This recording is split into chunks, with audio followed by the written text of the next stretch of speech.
Welcome back, my Reds. This is the Liverpool 12th Man Show.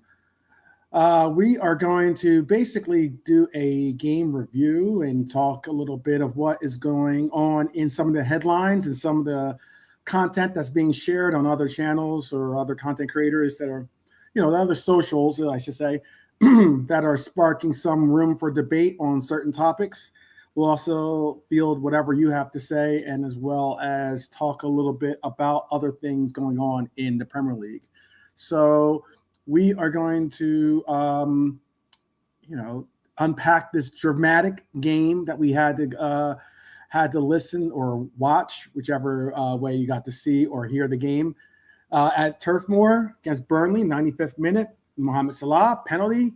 Liverpool steal the points again at the death. Is what some are saying. Maybe some have also spoke on the fact that it's the fourth straight match decided after the 83rd minute. Some say that's the stuff of champions like myself, but others say we're riding our luck. Tonight we're going to get into all of that. We're going to it looks like we're going to have the Red Lantern himself, Scouse in the house, Lee Carlson. How are you doing, Lee? Evening, mate. Good, thanks. Excellent, thanks. Good. Please do, if you can, hit that like button from the very gate. It's always that much easier. You can always take it back if you don't like it, but all the same, hit the like button under, pure faith. 50 minimum is what we are aiming for at all times. Reds, the drill. Bring a mate along for the chat. And as always, up the Reds, So let's roll into this from the very gate. Let's get into this conversation about our game against Burnley, because Liverpool definitely produced some late moment action or heroics. We call it late heroics, to snatch a 1-0 win at Turf Moor.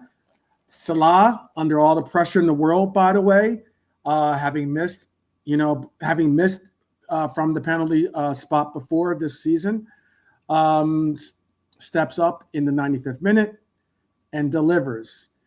The penalty not only gave us the win, it moved Salah past Andrew Cole into fourth all-time Premier League goal scorer with 188, and also made him Liverpool's record league penalty scorer. Okay, that was a mouthful to say. Surpassing obviously our legendary Red himself, Billy Little. It's historic stuff. I'm going to get right to the panel right here. I got Lee with me. How are you feeling after that win, man? Plain and simple. How are you feeling? Relieved, but I feel good because, a game like the other matches, we weren't at our best by any means, but we managed to win. We managed to do what was required of us. I can only say that I'm sort of it's mouthwater on the prospect of what we could be like in a couple of months' time once they've gelled a bit more and played together as a side, the new players. But I think it's going well so far anyway. Yes, we could have had a better performance against Burnley, but they made it so tough for us, didn't they? I mean, they showed no ambition whatsoever at any point in time, did they? Yeah. Basically, it's exactly what Trudon is just saying. For pretty much 12 out of 12 is exact. You can't ask for much more than 12 out of 12. I understand it's not in the fashion that we would like, in that they're all comfortable wins and the likes of such. But I mean, let's just be honest. 12 out of 12 or 4 wins, 4 straight wins, no losses. Can't ask for much more. Already have a game against our possibly one of the teams we're going to contend with this year, done and wrapped up and done and in the bag with the 3 points. Awesome. I'm going to ask you this question. Is Salah's legacy as a Liverpool great still being written in real time, or has he already cemented himself as one of the greatest to ever wear a red? What would you say with the fact that he had to step up and make that penalty kick? It's not easy to do. It's a lot of pressure being put on your shoulders. We know that he has missed before, but it's important. This is what the leadership role is like, surmounted on these players for, and the reasons why we trust that Salah can, overcome whatever pressure there is on his back. And he did so again. So,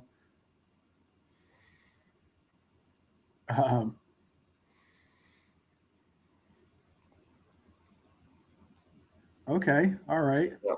We'll keep an eye out anyway. On the subject of Mo, I'm surprised, by the way. I'm surprised I haven't already given High, Lower, Mark, and Trudon mods just yet. I'm not the greatest when it comes to the maintenance of my channel because it's solely me that ends up having to do all the work. So, and I do have another occupation. So, but I will look into doing that. I don't think I can do. I'm on StreamYard, so I can't do that from this measure.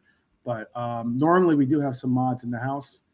But I will work on that as we speak. If not, hopefully a mod will pop into the chat any moment. But go ahead, Lee. I'm sorry. Continue on. Yeah, in the case of Mo,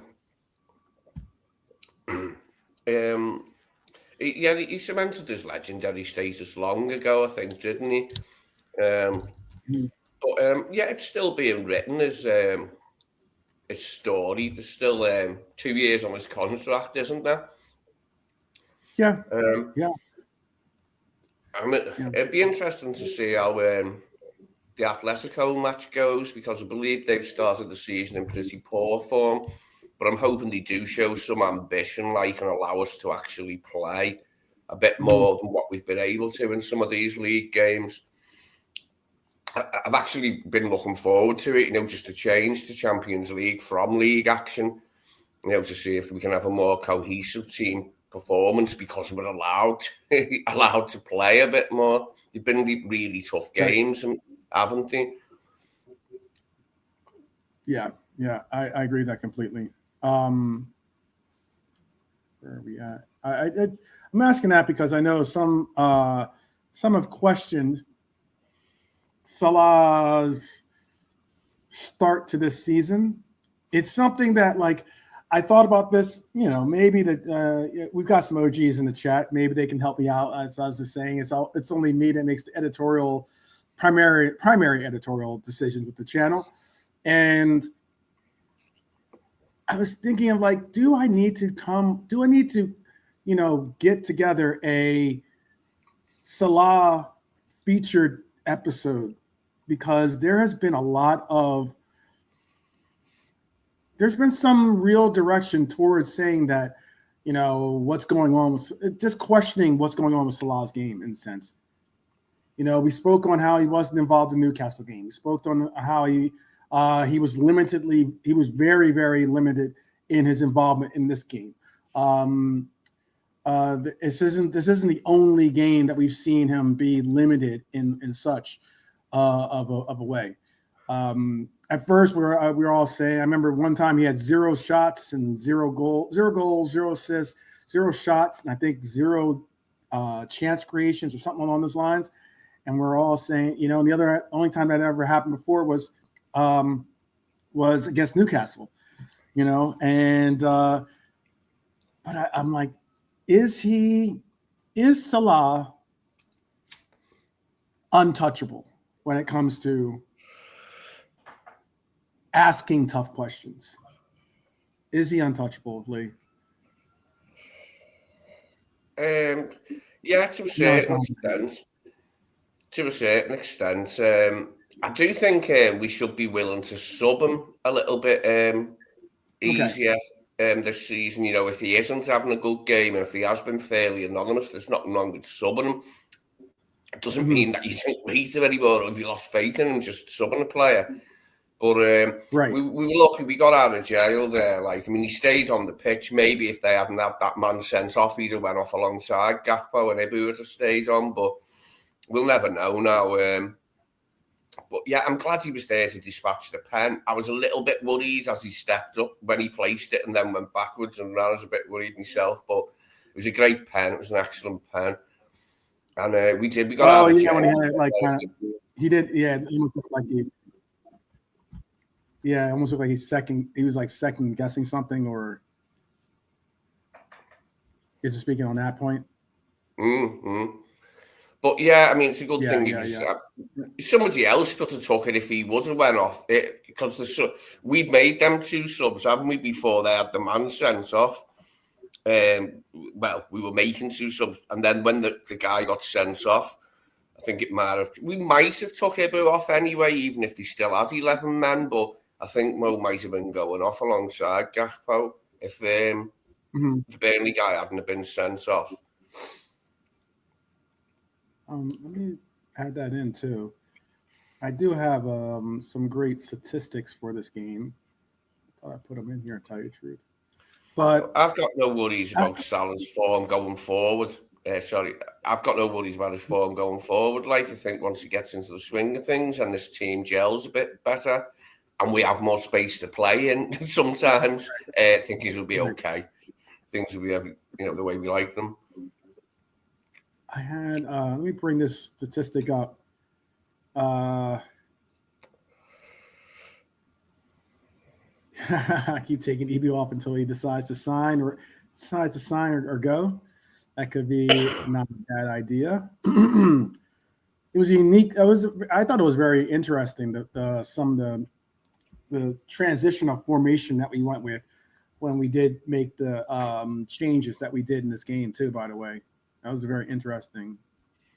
But I'll bring up this statistics. These are some of the top stats that were part of our game on Sunday. So I can make them make it bigger though. Oops. One second, make this graphic bigger so you can actually see it. Let me see. I'll do it this way. So these were the stats that we got to see us get into, and that's right. They actually did this thing where now you can minimize and maximize things. You don't have to go into the 3 dots. But all right, top stats were 81%. That was something I just saw Hyler put into the chat, and it was something that really stuck out. Do you think that Burnley went into this game thinking there's absolutely no chance we win it, so let's do whatever we have to just not to lose it? Yeah. Okay. There was no ambition from them, was there? They managed to break a couple of times, but it was nothing like when they did break, we had it covered. They just weren't in it as an attacking force, were they? I mean, it says they had 3 shots, but I can't remember one. Yeah, it does say 3 shots, but 3 shots were not. This means that they shot the ball. It doesn't mean that they had 0 shots on target. If you do look at it, I look at the stat, 27 shots. We had a 2.45 XG. So it wasn't like we didn't have opportunity to score. Possibly should have scored. There was one, I believe, which was it McAllister, I think, that had the opportunity with the header. Oh, gee, I can't remember who it was now on top of my head. Chiesa has a good shot. Okay, it was Chiesa. Robertson's cross, yes, late in the game. He was annoyed with himself, wasn't he? Because it was a good chance, but he'd just come on. It was his first action, was to get that header. Yeah. Yep. And it just went wide. But we had 2.45 XG, 27 shots. The only issue, I like the fact that we were shooting the ball, obviously, but 4 shots on target, just as Mark A is saying right here, 4 shots on target. That is putrid. That is terrible. 3 big chances, 2 big chances missed. Let me bring this down here. It's one of those cases where you're just like, geez, come on. We had they had in this game, Burnley had all game 81 accurate passes. We had 607. That is that again goes along with the whole 81%, the 81% was issues enough. And but our armchair supporter is saying Grav had a good effort that was just over. I think Gravenberch had the best game out of everyone on the pitch, to tell you the truth. I thought Gravenberch was like our best player. You can you can tell me different, or you can tell me who you thought was our best player. But I thought Gravenberch, despite obviously Mohamed Salah getting the goal, I thought Gravenberch was our best player on the pitch, to be honest with you. Yeah, there wasn't a long list of candidates for man of the match, but Gravenberch was certainly one of the main ones. Him and maybe Virgil. And it was good as well, but yeah, Gravenberch probably out of them all had the best match. He looked the most comfortable to me. Yeah. I know EVD will probably get the shout because he was excellent in this game, I thought. But our subs played well, by the way. Ibu won all his duels and that, and his major tackles. Like, Ibu was good. But Grav get the nod from me, definitely. Like, you're right with that. I would have liked to have done more with that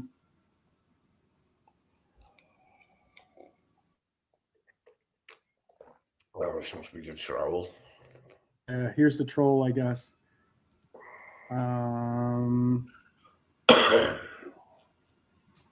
Yeah. Okay. Let's take that one out. Troll alert! And I was just getting the mods ready, I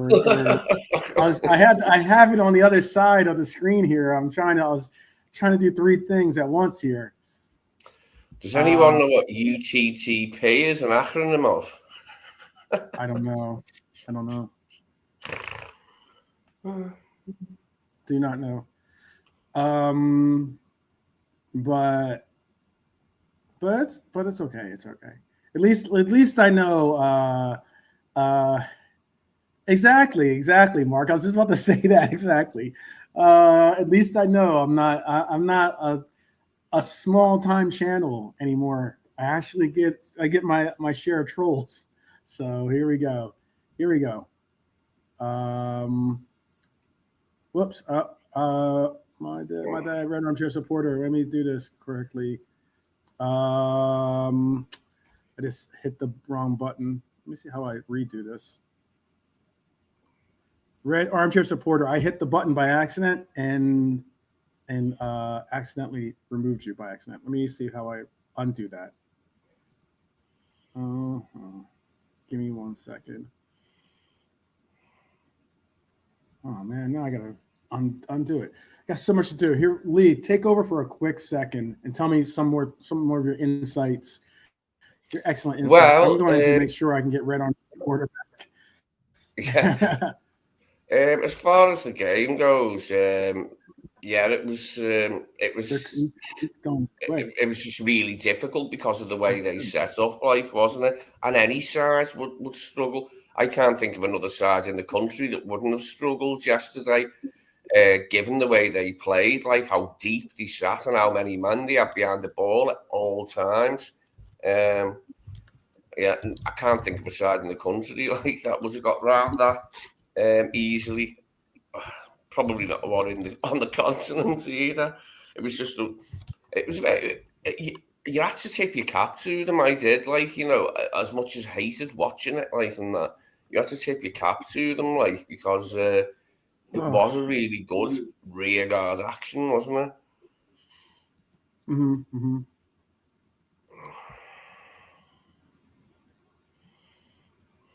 Wow.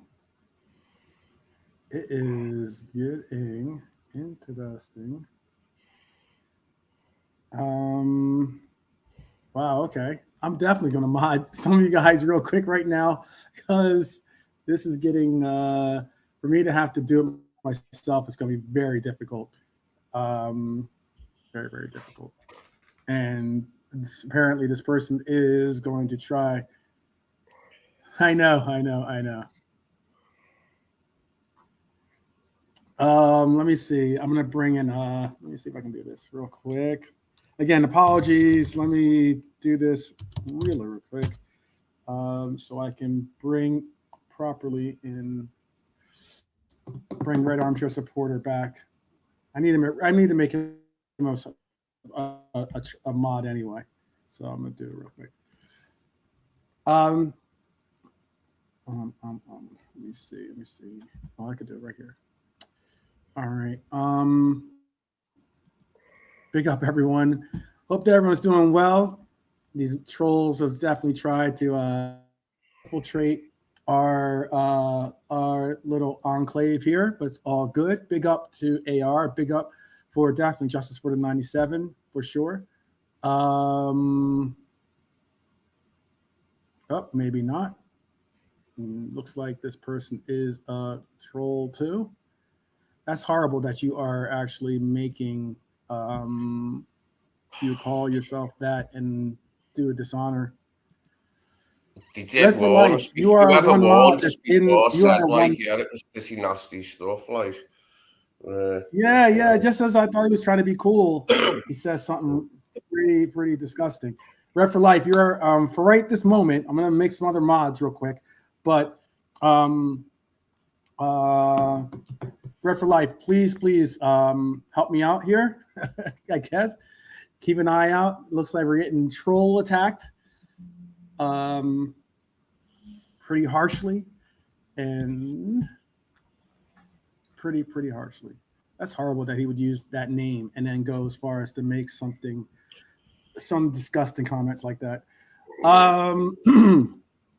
But yes. I was get back to what we're just really getting into here. I talked about the late night heroics and everything else. I talked about, Salah as well. But now I'm not going to kid ourselves.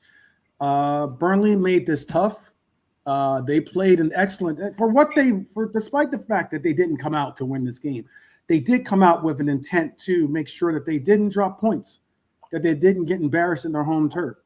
And Scott Parker set up his side in a 5-4-1, which is a completely defensive shell. They celebrated every foul, every interception like it was a goal. That defensive resilience is exactly what got them promoted, to be honest, from the championship. But it nearly held us off from scoring, obviously. It took us some late heroics, like I spoke on earlier, but we peppered them with 27 attempts, only 4 on target. And you can argue, if not for the handball of Hannibal, that we might be sitting here with a different perspective on the game, possibly, However, I will say this. I have 2 questions.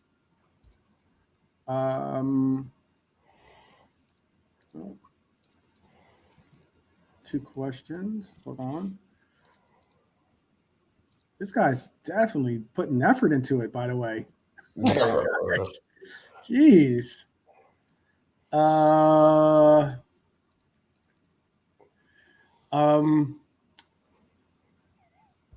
What I was going to say is this. That foul on McAllister, one, we had a conversation about Macca making his pursuit back. I didn't even have him starting, to be honest with you. I told you my perspective on South American outfielders, at least for South American national teams, when they make the travels back from South America back to England for a game. That's usually like maybe it was enough days for in between for them to say yes, we can do it. But I'm not really that big on making it. Right Armchair Supporter, good to have you back, by the way. I'm about to make you a mod, so just give me a second on that one. And my apologies again. This dude is putting so many comments in that when I click the button, the chat had gone up like 3 or 4 spaces. So what I was going to say about it is we spoke on this earlier, again, in other episodes. But, McAllister is drawing a lot of attention towards his game and towards his form. I personally think that Mac is one of our best players on our team, but he is a magnet for tackles. And I mean bad tackles, whether it's from, whether I don't know. This wasn't even regarded as a foul, which is crazy. But when it's Doku, throwing studs into his chest, or whether it was Tarkovsky, I think his name right, from Everton, making a rash tackle and knowing what he was doing. How could that not have been a VAR saying, I know you gave him a yellow card, but maybe you want to take another look at this? Because I've heard people go, well, he didn't have any intent on trying to hurt the player. That has nothing to do with it, whether you get a yellow or a red card. Intent, you can't, like, the referee's not going to be like, I wonder if he's a good person. That has nothing to do with, like, whether he meant to foul him or he didn't mean to foul him. It's the fact that you fouled him, It's like, you can get into a car accident. You can't be like, oh, well, it was totally an accident. We understand that, but it's still, my car is pretty messed up. It's still your fault. So I thought it was reckless. Do you agree with that one? Do you think that he possibly should have got a red card, ended up getting another yellow later on that could have been questionable as to being a yellow card, possibly? But all things considered, maybe it was just, retribution from that earlier challenge. What do you think? Are you talking about on Mac from Tarkovsky? No. I'm talking about what's his name? Uga Chukwu. Chukwu, yeah. I'm struggling to remember his first yellow. I might have looked away for a couple of minutes when that happened. You're struggling. Hold on. Yeah, I can remember his second. I was watching them, but there were a couple of times where I made a cup of tea, I missed a few minutes. So let me see if I can include that one. I think I have a photo of it. Hold on 1 second. Shoot, it's in my X catalog here, but I don't think I have that. Oh, was it him who caught Mac on the top of the foot? Was it? It wasn't on. It was on top of it was on his ankle. Yeah. I would do remember then. Yeah, for a minute I couldn't remember then whether that was on Chukwu or not. But yeah, I did. Yeah, it was a painful one. I don't think it should have been a red, but it was a painful one.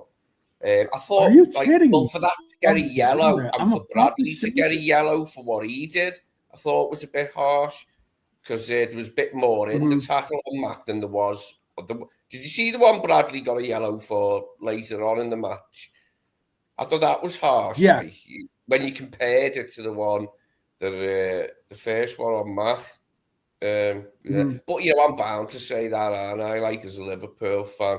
I guess so, man. Jeez. Yeah, I wouldn't have sent him off for that. I don't think it was a red. I think it was a yellow. But he went and got a red anyway, didn't he, towards the end? So right. Let me see if I can show you this. Here's the foul that I'm talking about. Now, you're gonna tell me. No, I know you're not, but look at where he tackled him. Oh, I've not seen it like that. All I seen was what was on Sky at the time, and it looked to me like he didn't get his leg, that it was on top of the foot. But I said it was at his. That now I can understand. It was like he went at like his ankle. No, it's fairly nasty when you see it like that, especially the way his ankle's gone over. McAllister's ankle's gone over. They're bad ones, them sometimes, aren't they? Big up, Adam. Well done on fantasy football. Oh my goodness. Oh, I have Red Armchair supporters question. I have Hyler's question starred. I just think that was a poor tackle. Very poor. Not only was it a poor tackle, it's just the fact that could be season ending right there. That could be like him breaking his ankle. I think Slot's talking to the fourth official like, is this referee blind or is VAR blind? Because that needs to be looked at again.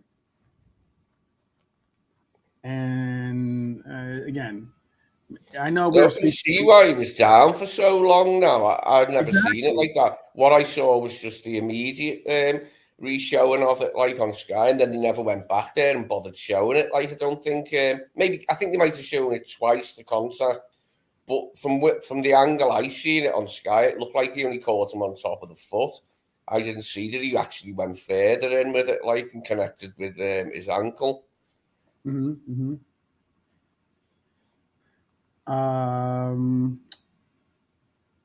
So I bring this down here. I thought it was a poor challenge, beyond poor. Jeez.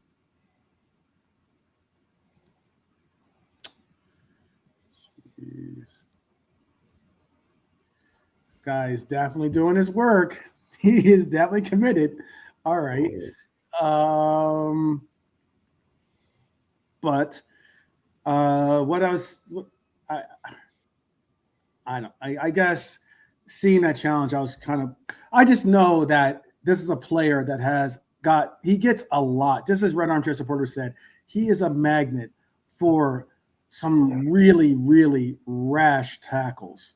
And it is very, very disappointing to see when a player like him ends up getting, hacked, basically. Like, he's getting virtually hacked during the games, and then it's affecting his ability to stay on the pitch. It's affecting his ability to, really play the kind of game that he would like to. Goldbridge said it's a red. I mean, Goldbridge Goldbridge does try to keep it pretty unbiased. I will give him that. I know he's a Red Devil supporter, but he does, for the most part, do his best to be as unbiased as possible. It's not easy. Trust me, it's not easy. But, no, he's usually quite honest, isn't he? Where we're concerned, considering he's a Man United fan. I do quite like him. I tried not to like him when I first got online and see his videos with him being a United fan, but I couldn't. Exactly. I think he's all right. He usually calls things pretty well, doesn't he? He's which, like you said, must be hard for him. But it can't be easy, especially when your team playing as bad as they are. Like, as in, it can be difficult. It can be definitely difficult.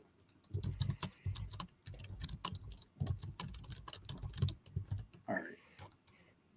Let me see. I'm going to add a couple of mods here as well, just to give Red for Life some backup in the chat, just in case this guy continues to try to hack. Okay, so he'll probably be back with a new name. He's already used like 5 or 6 names. It's really bad. Given Burnley's structure yesterday and the way they limited us with our build-up play and our ability to get shots on goal and the likes from basically, I didn't even think they parked the bus. I think that they did was they abandoned the bus. You know what I mean? Like, that thing had the tires, like that thing was sitting on cinder blocks and not moving anywhere. Like, they had no interest in really trying to attack us going forward.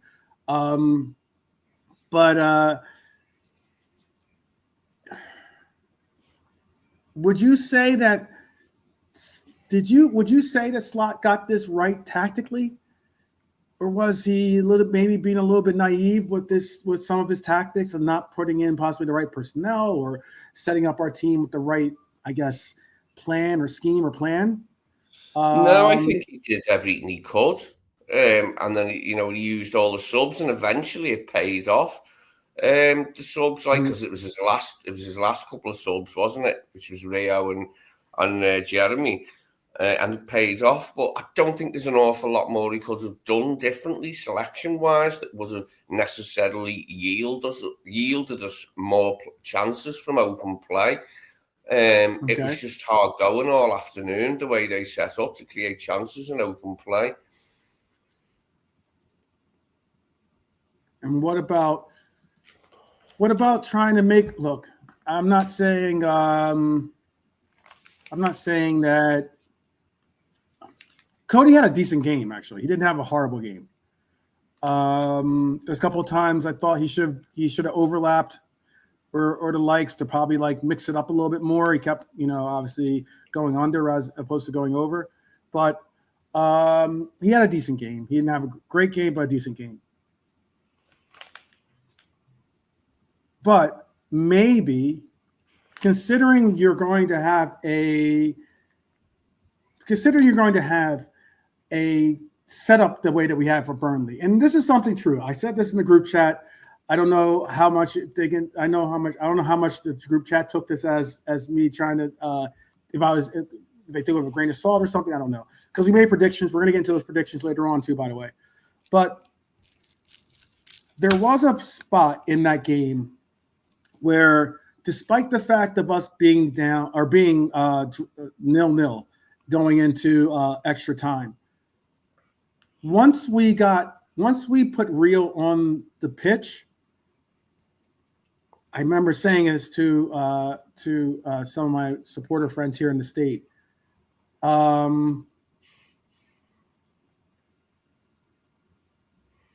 What I was thinking is that we were going to nick this game via a penalty. Now, I did not say, now hear me out. I did not say that we were going to get a handball. I did not think we were going to get a handball the way that we did. Did not think that. But why I'm bringing out the point about Rio and getting a penalty late, I thought that somehow, some way, especially with the way that Rio and Chiesa both like to be aggressive and do take-ons, I thought that we were going to possibly get a rash challenge in the box that would have resulted in a penalty. That was my feeling going into when we had Chiesa be brought on, when we had Rio brought on, and especially Rio, because Rio loves to step overs, loves to be direct with his actions, going forward. And I was thinking, like, okay, maybe someone's going to like get rash or someone someone defensively is going to, make some last ditch effort challenge, and we'll get some type of a penalty that way. And I yes, exactly right. I'm sure if we were playing Everton, I think that Tarkowski would certainly have been we'd have to have like ankle guards on Rio, because he will certainly try to take him out at the ankles. But I just thought that was going to happen, and that's the only reason why, despite the fact that I saw the clock ticking, tick, tick, tick, tick. I don't know. I thought maybe 5 minutes was like a little bit small when it came to the actual time that we should have been allotted towards extra time, to be honest with you, considering that we've seen sometimes, 10, 11 minutes or something like that added on for other games.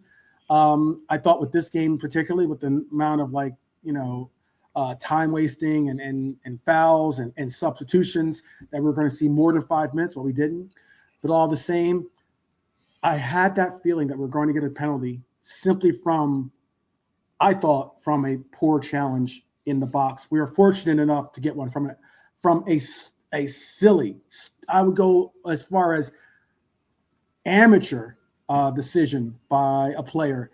You're supposed to never, quote unquote, turn your back to the ball. And then despite that, if you are going to turn your back to the ball, you can't have your arms kind of come out from the frame of your body. That was just a poor decision. As soon as he did it, he knew he was in trouble. Absolutely knew he was in trouble. Let me see if I can get this other video. There was something I was going to talk about. This isn't in the progression, I don't think, but let me see if I can find this other picture as well. I got three things at once here. Whoops. By putting some mods and doing some other stuff.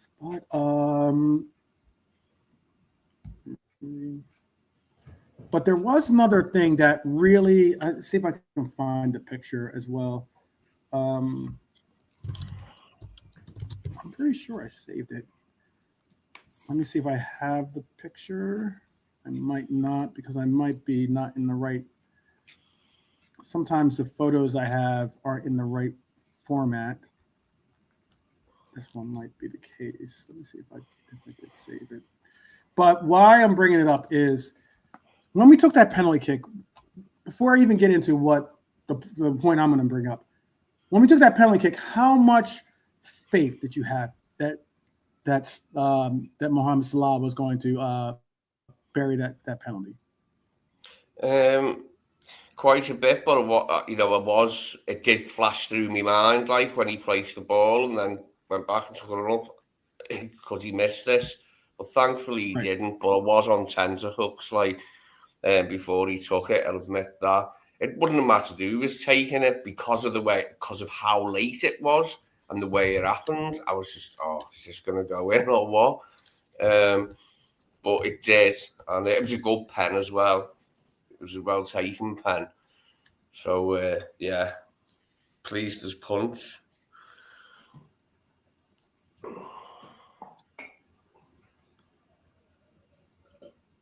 Okay, and I'm going to put this in here too. I'm going to show you this photo. Let's see if I can get a good photo of it. This isn't the greatest of photos, but let me see if I can get. All right. It's not the greatest of photos, but what I was going to bring up is Red Armchair supporters saying happy for Frimpong. Well, it's good. It's good that you just spoke on that. Again, this is a little bit grainy. I'm going to see if I can get a better photo than this one. But this was what I was speaking on. Now, and that grain is a grainy picture. He's jumping there. He's not physically in the box. He's not like footed into the box, by the way, into the box. But he was. I saw some people on Twitter or X, really going on about it. There was some guy from Fulham that was like talking. I don't know why, but Fulham was talking about it. This guy, obviously, Lee, or I think his name is Leia or something like that. I think he was mentioning. He's Everton. He's not this Lee, obviously, but there's another guy. I follow him on. He's funny. He's an Everton fan, but he hates Liverpool with a passion.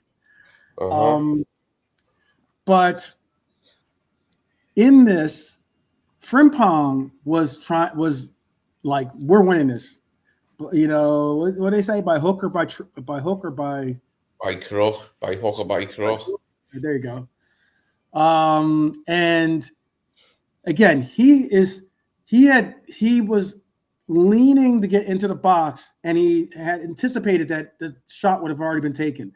When he noticed that it hadn't been taken, he leaped into the air. So he's technically in the box because he's in the. If you're going to make it into but he hasn't put his feet down. Exactly. Because I haven't seen it. I didn't see it I haven't seen anything of the match since I watched it. Here's a better one. Let me see if I can bring this one up. Here's a better one.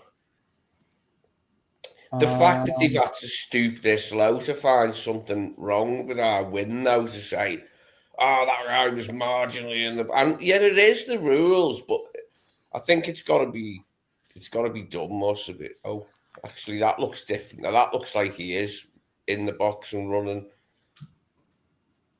And that's the thing. It's very marginal, super, super, super close. I know that the footage or the photos I'm bringing up aren't exactly the most clear photos. Obviously, VAR would have a lot more clearer of a frame to judge by. I did have a really good one too of it, but I'm trying to see if I can find one showing it. But one of the reasons why I'm bringing it up, yeah, he was walking on air, but apparently during the match, apparently, even though he was spotted inside the penalty box just before Mohamed Salah took the penalty, I know by the letter of the law, some people are going to be like, "Oh, the shot needs to be retaken," or blah blah blah. Well, the reason why they decided not to have him retake it was because while Frimpong was inside the box before the kick, technically, VAR upheld the goal because Frimpong did not have a material impact on the outcome of the kick, which is conditional for disallowing a penalty under Premier League rules. So that's apparently the official, I guess you could say, style of classification as to why this wasn't given, why this wasn't taken away from us. Well, that's interesting to hear. Yeah. Because that would have been that. There's always something when it comes to these goals, that has people in arms or has people saying this or saying that. I'm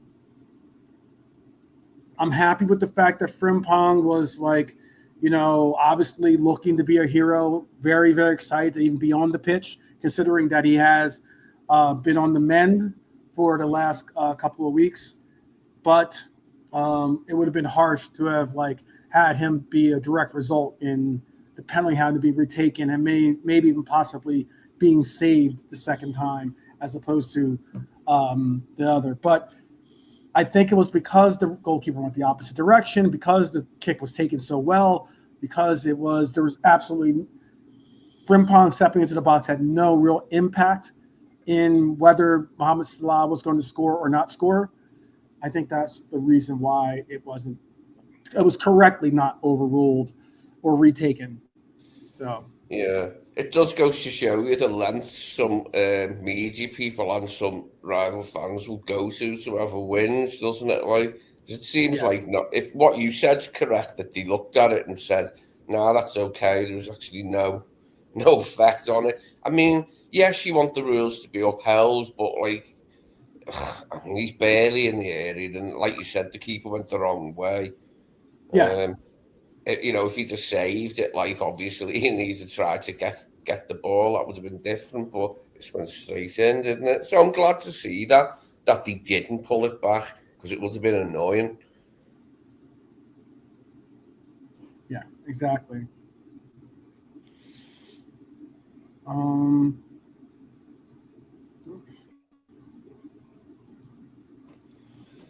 right, I think I might have it figured out here. All right, I'm going to see if I've had any questions. Look at the first half in particular. Take this down. Konate had a header that went over the bar, right? I believe. Ekitike had a flick wide. Kirkez. What was your opinion on Kirkez? Do you think that he was fortunate not to end up with a second yellow? A little bit. I could see exactly why he took him off. It had to be done. It had to be done because their fans wanted it, didn't they, from the moment he was booked and the way he was booked. For that dive, their fans had it in for him, and then every time he went he went anywhere near a challenge or one of their players, they would, you know what I mean? So yeah, he had to come off. But I'm not going to judge him or nothing and say, "Oh, this means he's going to be like this all the time going forward." Hopefully, I believe that the coaching staff are good enough, that they can improve him in that respect, so he's not on the edge in games very often. Put it this way, I don't want to see him get booked in the first half in any of his subsequent starts from here on, not for a while anyway. I think Andy might start against Atletico Madrid, and I'm fine with that because I thought he was superb when he came on, and he'd be fully deserving of a start, I think, on Wednesday. maybe take Milos out of the firing line, like for the game. See if we can get a full I'm game sorry. out of Robbo as well. I think the audio must have gone out here. What did you think of Robbo's performance? Superb. Yeah, There I you thought go. he was I want to make superb. sure that you heard that. Yeah, he was superb when he came on. And yeah, I'm up for him playing anyway. He might have been playing the Madrid game anyway, but it'd be nice for him if he could play the whole game as well against Madrid, start and finish. But he was sound, wasn't he? He was really good when he came on, and we needed him. And he did create danger, didn't he? A bit more danger. That cross, the best bit was the best bit of the match was his cross for Chiesa, because it was a peach. It was begging him to just put it away. But like I said before, it was Chiesa's first touch. I don't think he touched it with his feet. Definitely hadn't touched it with his head at that point. Maybe if he'd have been on the field for like 5 minutes and had a few headed challenges or whatever, he might have got it. But yeah, that was the best bit of the match for me. Robertson's cross for Chiesa. Yeah. I think this is Redford. I think this is. Let's see. I think that is him. We'll see. I think that's real armchair supporter. Trying to make some mods here. Some extra mods just in case. Because yeah, that was tough to go through. The little troll attack was definitely tough to go through. All right. I'm only doing them from people that have commented. If you haven't commented, then I can't make you at this moment, I couldn't make you a mod. So I couldn't find, I was trying to find Trudon or Mark A, but I don't think they've commented on the section, on the channel before. Anyhow, I thought he was fortunate not to get the second yellow. It is kind of troubling, the fact that he hasn't, just when you think he's settled into this role, we had, people were really giving him props for his last performance, for him to kind of like take a little bit, against Arsenal that is, to kind of take a step backwards a little bit in this Burnley game. Was kind of bad settings, but I'm interested to see how well he does settle in eventually, because it is important for him to get. There's not much more. There's not going to be that much more room for him, or time for him to be a work in progress. We need someone that's definitively settled in that left back spot, not someone that's still trying to get his footing in the left back spot. And that's just my opinion. I understand people would not like to hear that, and then also have it be connected to it, meaning that we'd have to rely on Robbo. I get people don't necessarily, some have definitely soured on Robbo as being our left back of choice, but hey, I did think that Robbo came in, got a great cross, was solid defensively. It is what it is. Still. I wanted to have this little bit of the deeper dive. Now we've gone through kind of the shallow end of the pool. We can start to swim out towards the diving well here. The £1 million debate. Are Arne Slot's Reds playing like champions, or are they papering over the cracks? That is a question. Think about it for me in the chat. Think about it, please.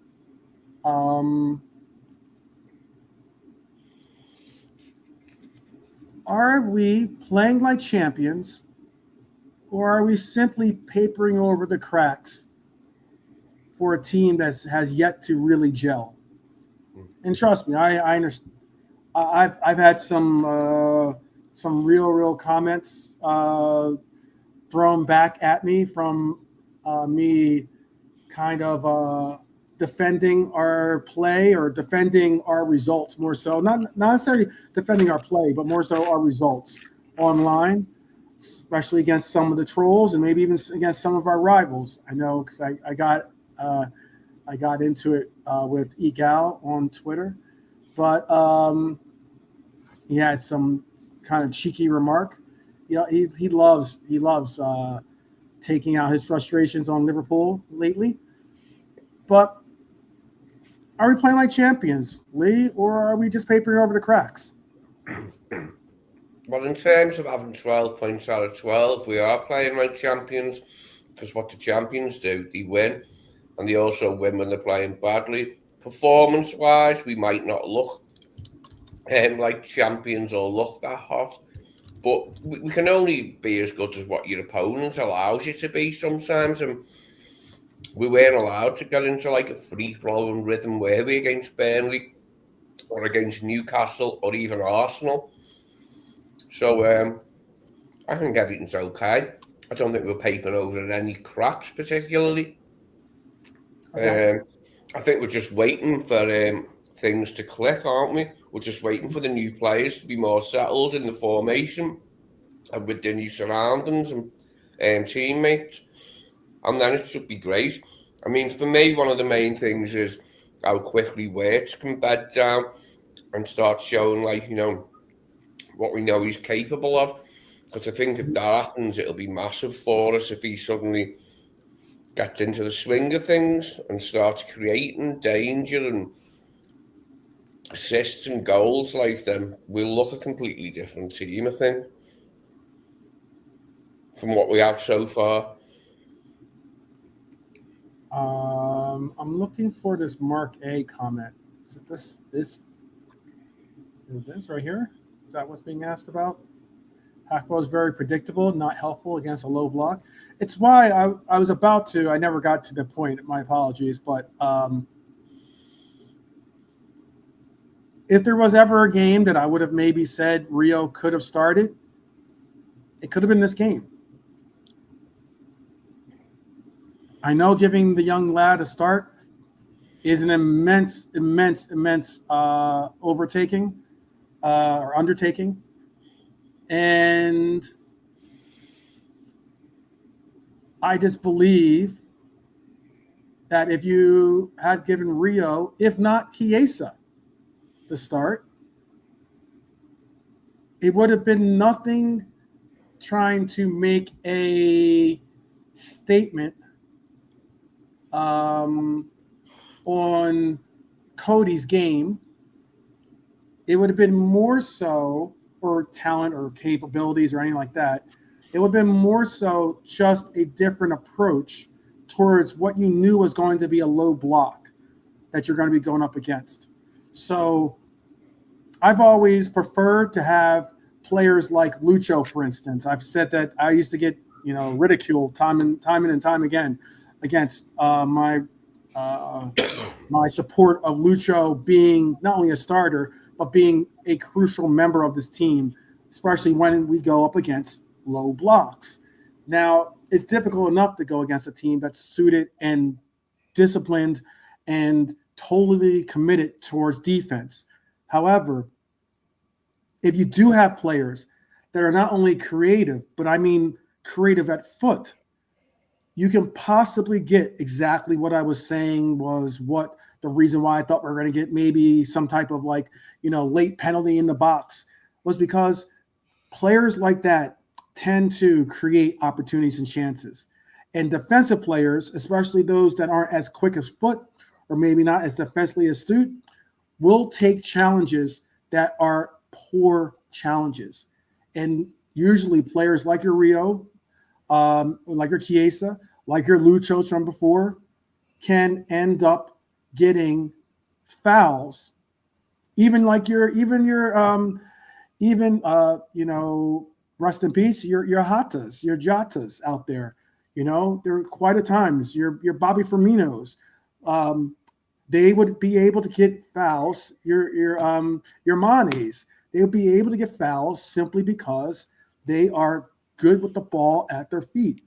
And I thought that maybe bringing that little bit of a twist to it, because Burnley was definitely prepared to take on a Cody Hackbo.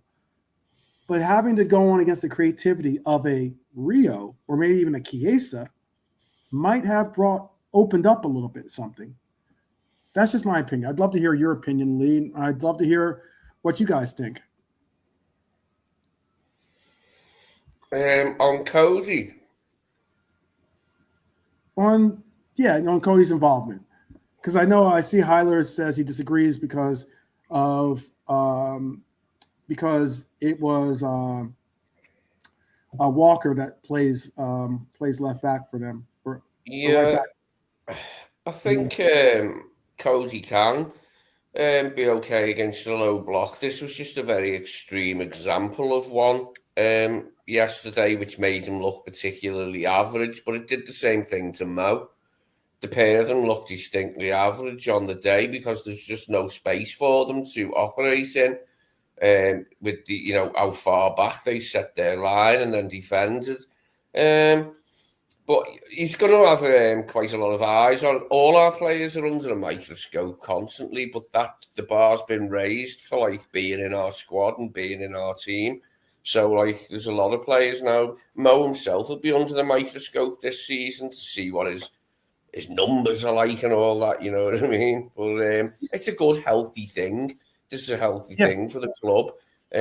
We know how good our players are. We love our players, but there's no harm in watching them, and seeing if you can improve on them.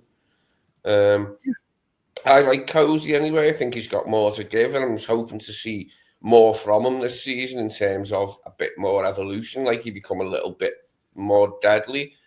I would like to see him get a few more assists than what he does, but he does get assists. It'd be unfair to say he doesn't. But I would perhaps like to see him get a few more assists from that side, especially given we've got Isak and Ekatike for him to hit from now on forwards, you know what I mean?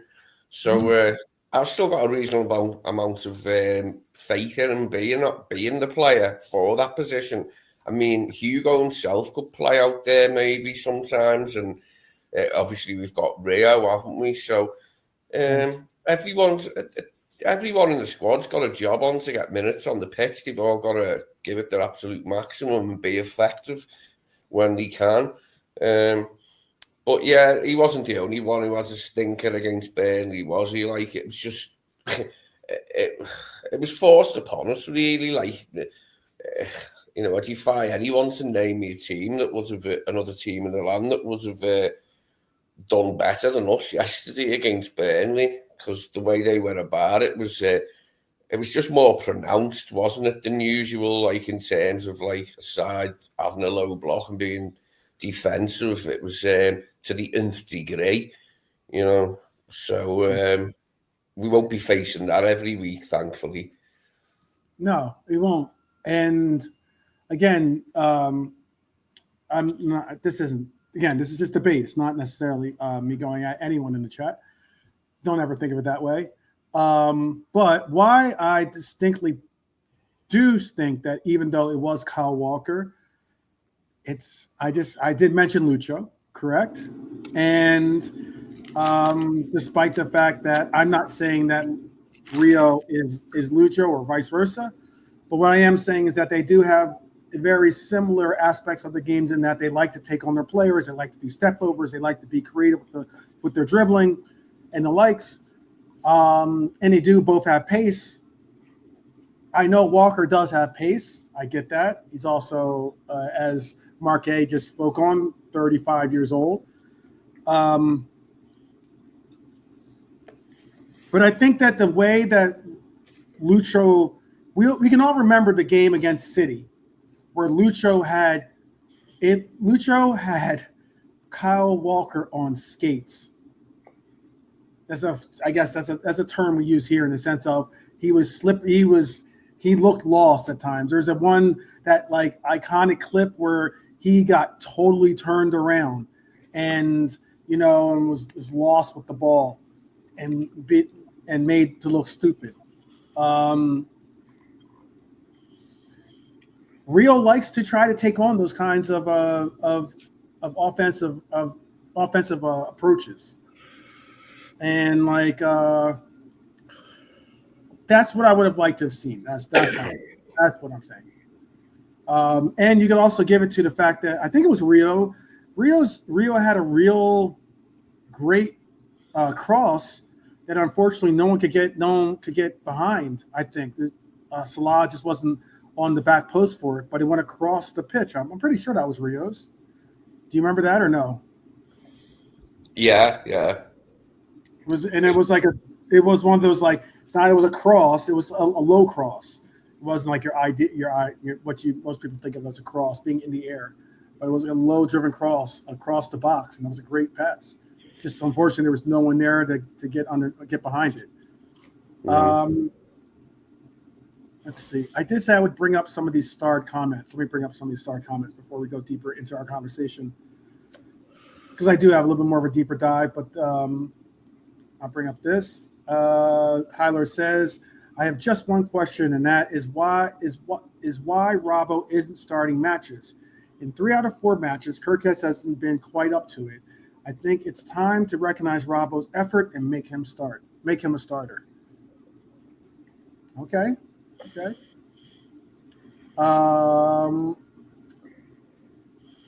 Red Armchair Supporter says, "Would you bring Rio on against Everton with the likes of Tarkowski ready to kill him?" Again, I don't know if Everton are going to play a true low block against us, considering that I think, honestly, Grealish has opened their game up to be a little bit more offensive-minded. So I would keep Rio on the bench for Everton as an option, but I would but again, I wouldn't mind seeing maybe Chiesa get the start again, to be honest with you. Against them. If Cody gets a start, I wouldn't be mad either. Let's see. This was my question towards if we're champions or if we're papering over the cracks. Red Armchair Supporter said, "We're doing enough to win while waiting to click, not peaking yet, still a work in progress." Adam had to say, "The sign of champions is to win when not playing well." Well said, Adam. Definitely well said. Bonker said, "Mentality winners, work in progress." And Red Armchair Supporter says something that I agree with completely. Imagine when we click. It will be something to revel for sure, because as like Adam said, we have 4 wins without anyone being truly outstanding.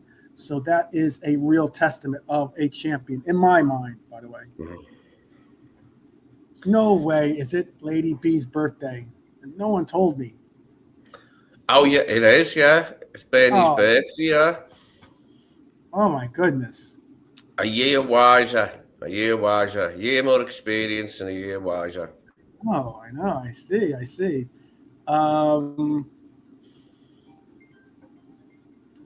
But geez, I don't know. I can only imagine what it must be like to go from 21 to 22.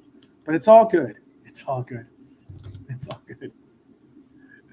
Oh, she's 20. I thought she was 21 going on 22. Okay, my fault. She's 21 now. Got you. Let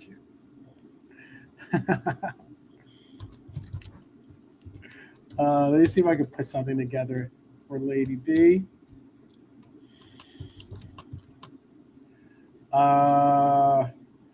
Big up, Lady B in the house.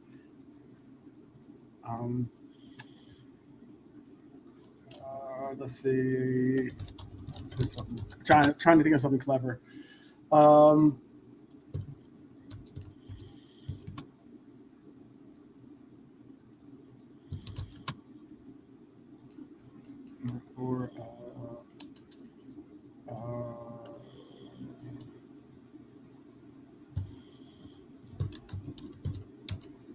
right, let's see. I'm gonna see if I can do something.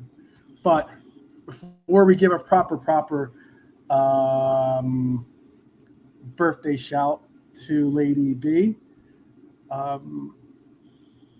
big up. Lady B is in full effect.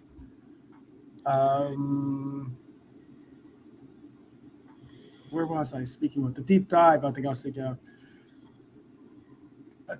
Do these late heroics scream championship DNA to you, Lee, or are we one battle away from seeing these narrow margins catch up with us? Do you think? Because I know I do have an opinion on something that people have been saying, whether it's Steve Nicol or whether it's some of our rivals or even some of the other pundits out there. I do have a pushback against the whole. This is unsustainable. You can't keep winning like this, and blah blah blah. But what do you think, Lee?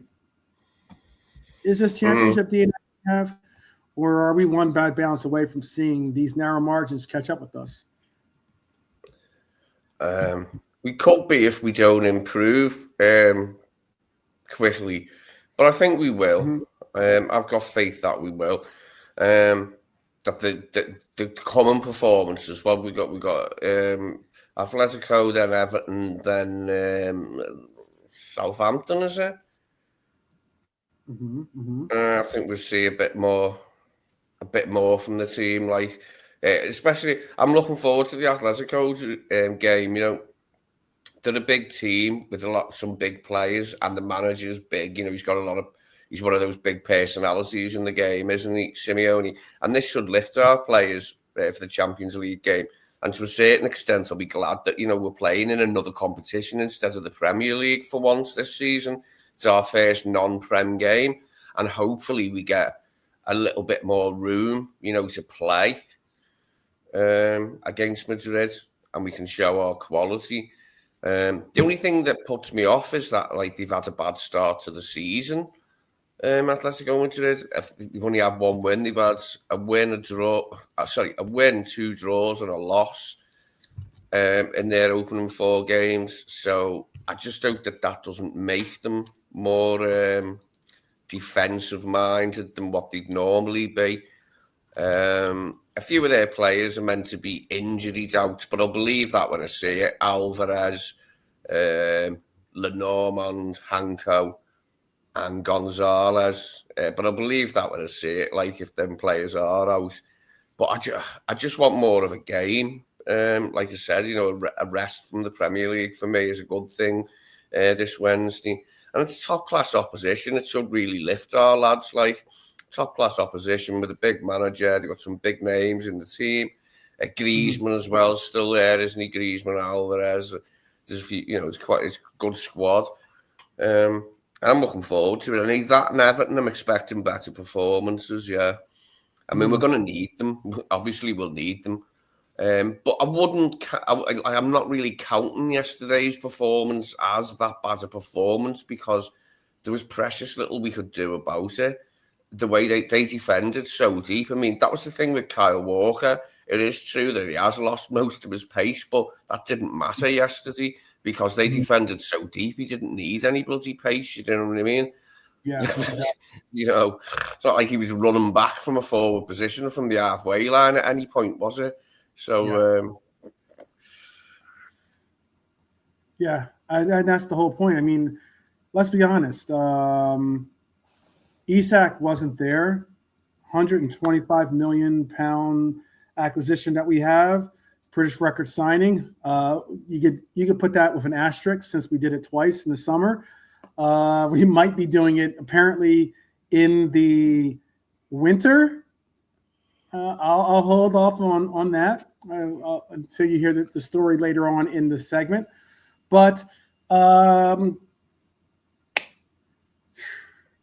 still catching, you know, Isak's still going to have to catch up a little bit after, you know, his dispute with Newcastle, moving on from Newcastle and obviously playing in for his national team, Sweden. But Arne Slot says he'll be ready for Atletico Madrid midweek, which is fantastic to hear. I'm excited to see that. I don't know if that's maybe a hint that he might get the start in that game, but against Burnley, you could feel the lack of a cutting edge maybe. Shout out to the streets. Big up AR, and shout out to the streets as well. How much patience do Liverpool supporters realistically need to have with this team's gelling? And maybe even with Isak in particular? You can answer both. There's two separate questions, but I'm asking you, Lee, how much patience do we need to have? It helps pad our patience with being that we have 4 out of 4. But the way we've been getting this hasn't necessarily been perfect. The streets say that the streets are out of patience already. He wants to see us really gelling. I got you. Red Armchair supporter is saying 10 games for both answers, meaning give Isak 10 games and give our team 10 games. One of each would be obviously offset.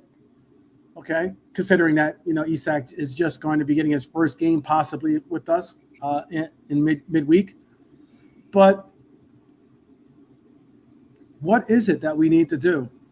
Are we just simply waiting for Isak to transform us immediately into this, into this red Galactico team that people are talking about, or is it he's got to go through, the necessary bedding in process, and along with him and Kirkes and maybe even Frimpong getting back, or Bradley getting back into form, so many different players, maybe even like McAllister, again, getting back into form, all these different things. Well, out of all our signings, Isak's got the most Premier League experience. I think Kirk has been at Bournemouth for 2 seasons. Alexander was at Newcastle for 3 seasons, wasn't he? Frimpong's coming in from outside the country, from the Dutch league, not the Dutch league, the German league, and then Wirtz himself coming from the same side in the German league. I would naturally have more patience for Wirtz because he's coming from a different league in a quite difficult position for him to just come in and immediately show all his quality. So I'll be having patience with him still for a while. Alexander, once he's fit and he's ready to start, and that, it shouldn't take him a while. It shouldn't take him long to adapt. In my opinion, Hugo, another one coming from Germany again, but probably out of all the players, he's adapted the best so far. I think Hugo, out of the new players, because I've enjoyed his performances, and his goals and that. But Wirtz is the main one, isn't he? It's once he settles and beds in and is able to produce the form that we know he's capable of and do the things that we know he's capable of, it'll be quite transformative for us. So I'd imagine that all of a sudden, we've got him, a world-class player, playing in our team and playing well. I think that's really going to change things, isn't it? But the others as well, but maybe to a lesser extent. I think Wirtz is the one that we're waiting for, to achieve a degree of comfort with his surroundings on the pitch that he hasn't managed to find so far, but which I feel is coming, and sooner rather than later. Because I want to be positive, I don't want to be negative about it. So this is something that I can't wait for personally. I'm looking for McAllister to start anyway against Madrid and have a good game. Should be a game he'd enjoy. And yeah, I think that will help, have McAllister back in the side if he can play the majority of the game for once, because he hasn't managed to do that so far this season.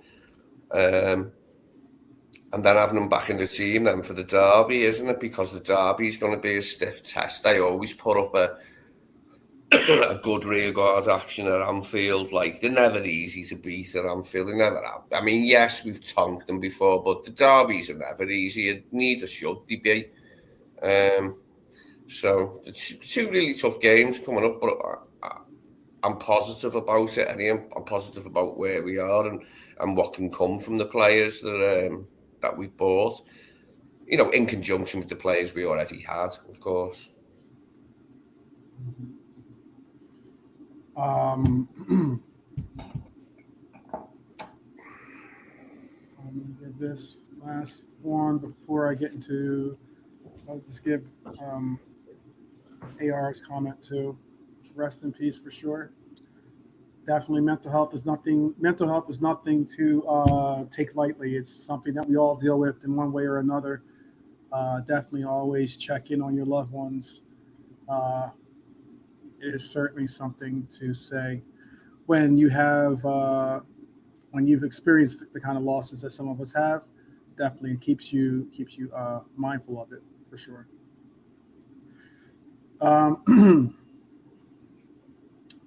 He is 100 million player, comma.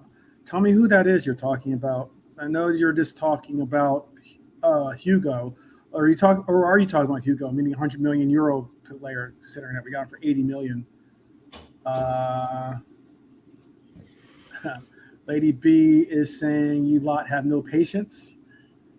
Crab is saying I am almost ready to ask for a refund on Wirtz. To be honest, it's frustrating.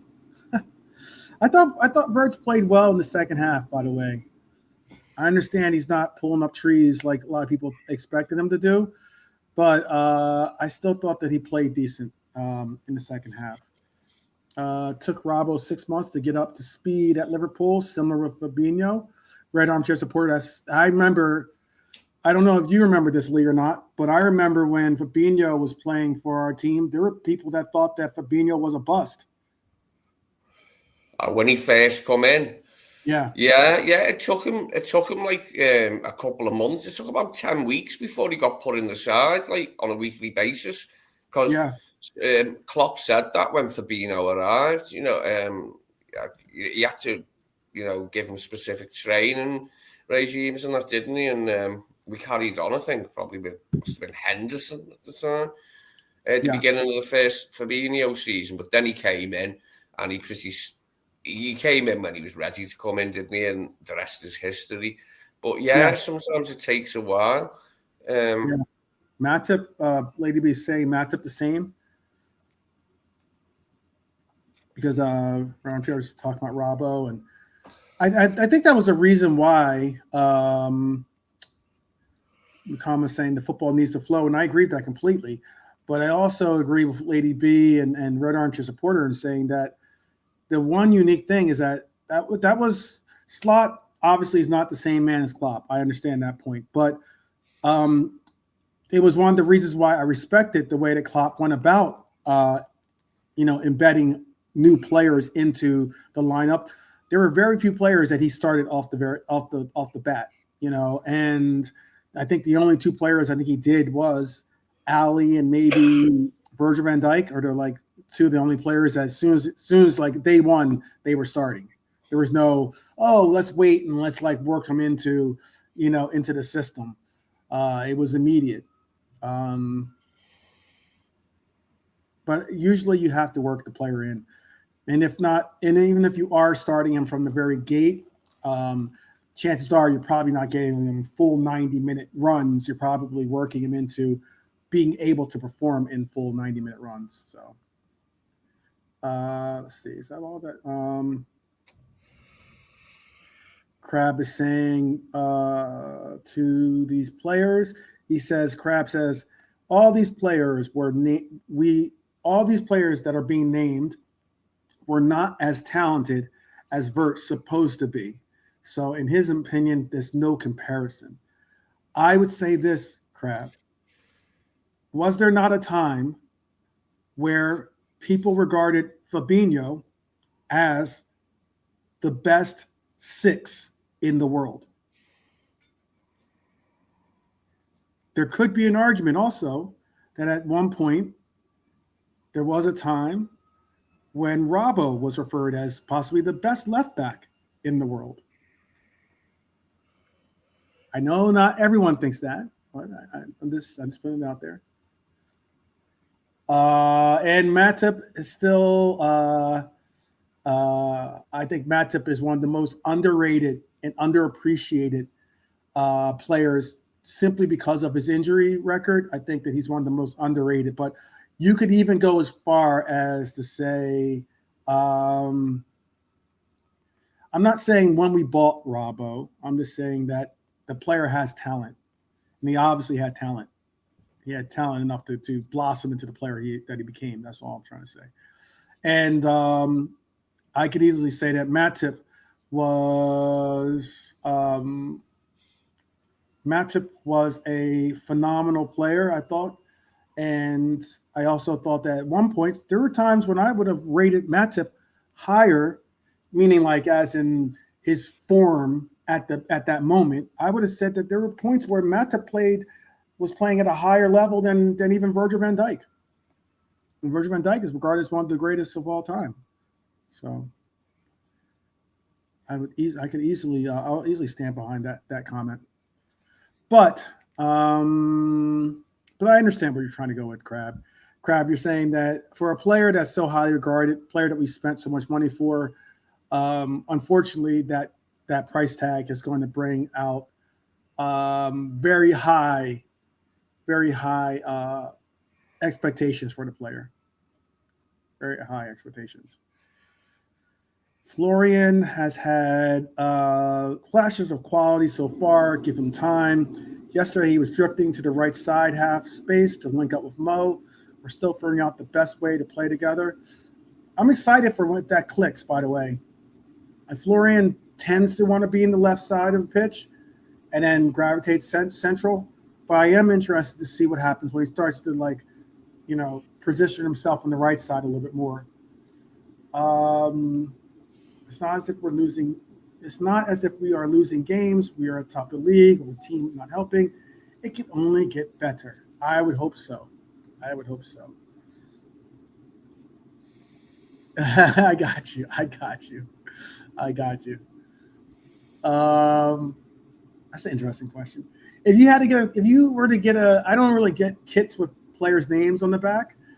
But if you had to get someone's kit this year, who would you get? By the way, Lee?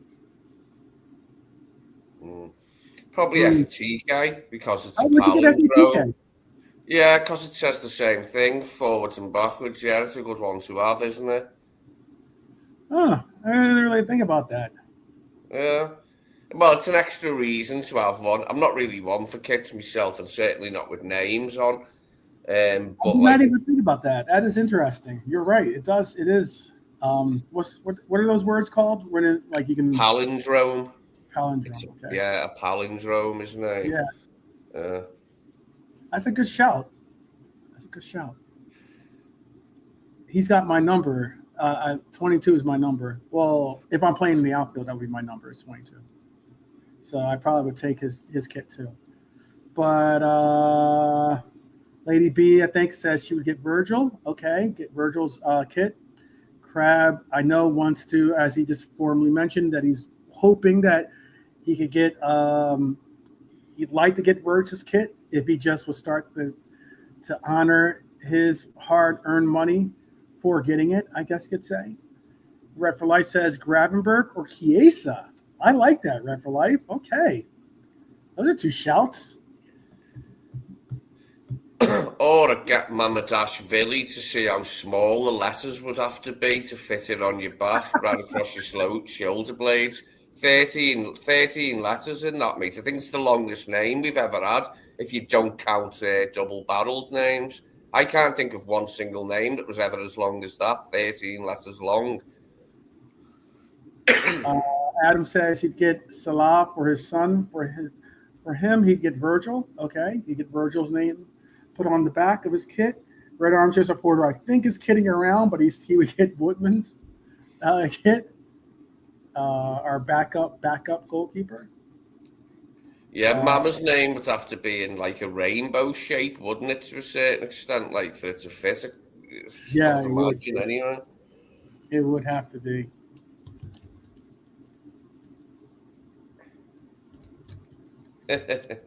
Bernie's obviously had a few drinks because it's her birthday. She wants me to sing the Chiesa song for her. And you are correct, by the way. I don't think it fits on the kit. Let me see. There are a couple of ones that I do see fitting on the kit. I'm trying to see one with him actually playing, though. Because I think it would look like this, Lee, if you were to get one. I think the kit would look like this. Let's see if I can make that a Yeah, little that bigger. makes sense. Yeah, to fit it all on. Yeah, it's got to be like a rainbow shape on it. It's a Yeah. huge name, isn't it? Even though there's two eyes at the end of it, which don't take up much room. The rest of it, like Yes, yes, it is. It is. It is Lady B's. Let me get that back up. It is Lady B birthday. It is Lady B's birthday. Um, he could be cheeky and put his first initial in there too, maybe. But that would be cheeky. Um, but yeah, so we ought to talk about the patience and everything else.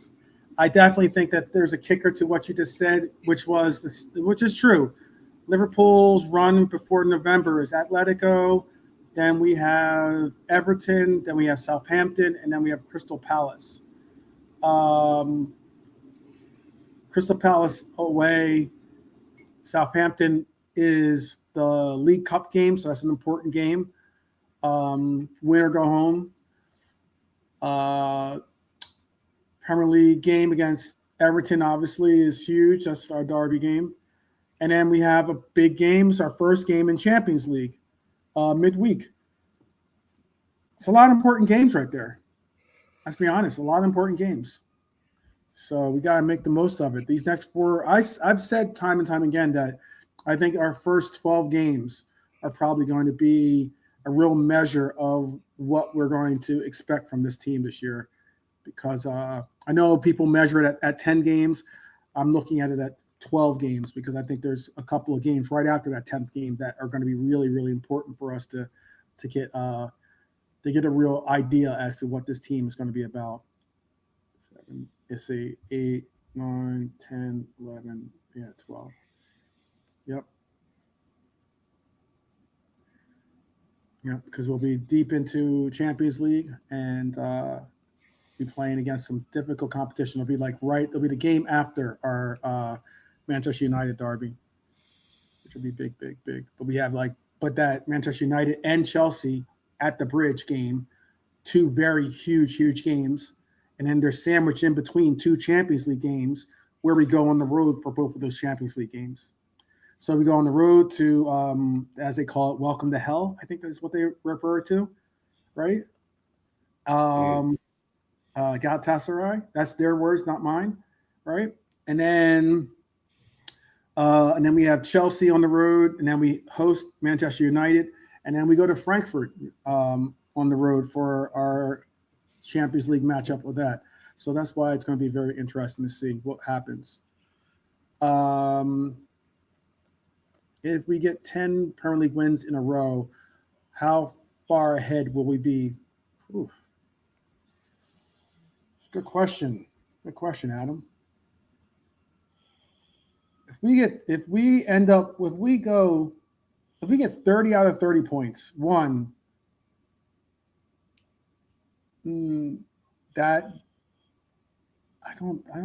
have to look and see when the last time we went 10-0. Because I remember I brought up a quiz question where we've only gone 4-0 like two previous times in Premier League history, at least. We've only done it twice before. I think actually I think Lee might even know the answer to that question, considering I brought it up. It was a part of the quiz, and I think it was his quiz question. Do you remember, Lee?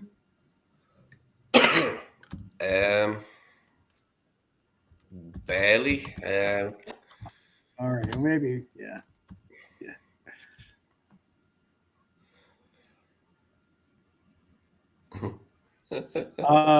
Yeah, go ahead, Lee. Go ahead if you want to belt out a couple of notes.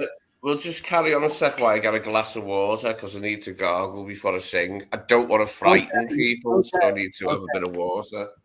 Okay, go get yourself some water. We're about to have a performance, a little bit of a. I don't know if he's going to do the whole Maryland voice or not, but we'll see. We'll see. Classic lager, maybe. Oh, there isn't any. There isn't any, or I might indulge. Drank it all. Okay. Our 1986 FA Cup final song was called Sitting on Top of the World, and it went like this. We're all sitting on top of the world. The team that no one can stop. We're sitting on top of the world. Liverpool, Liverpool, proud to call your name. Through thick and thin, we know you'll win. We're Liverpool, oh how we love to sing. Liverpool, Liverpool, always by your side. You've touched our hearts, and now we're part of Liverpool. Oh, how we love to sing. Well, there you go. It was on at the end of the cup final when I was a kid, and it tickled me because it was a pretty basic song, nice sentiments and that I got a kick out of it. Yeah, that song. I can't remember it verbatim. It's been a very long time, but there you go. Well, there you go. So happy birthday to Lady B. A little rendition of the musical tones of Lee. Scouse Lee in the house. Well, it's something the people in the comments could actually look up. It's probably on YouTube if you put in. I haven't listened to it in years, but if you do that, you'll get a blast of it for real. Not as famous as the Anfield rap, but good enough. We have never gone 10-0, by the way. So if we were to go 10-0, then that would be not only a huge, huge accomplishment for our coach, but it would be a historical accomplishment by the coach, to be honest with you. Which would be a measure of his greatness. Because we've never won 10 matches in the start of a season, but we have gone 8-0 before in our history. I don't think that's actually not even included. That's like in our entire history, we've gone 8-0 twice, and once was in the Premier League, and once was in just the top flight. You want to take a stab at what years they were, Lee? Or you can tell me who the manager was. I'll give you credit for that too. Extra credit for that. Sorry, I was just typing something. Okay, I see it. Type something in the chat. We've gone 8-0 twice. I'll ask this to the chat too. A little fun, quick trivia. Oh, come on, Crab. You're a regular watcher of the show. Definitely a valued and appreciated supporter of the show. There are times when I get I wouldn't say negative, but I certainly get critical of Liverpool and some of our ongoings. But I'll ask you guys this: we've never gone 10-0. Like I believe Adam asked the question if we go 10-0, but we have gone 8-0 before.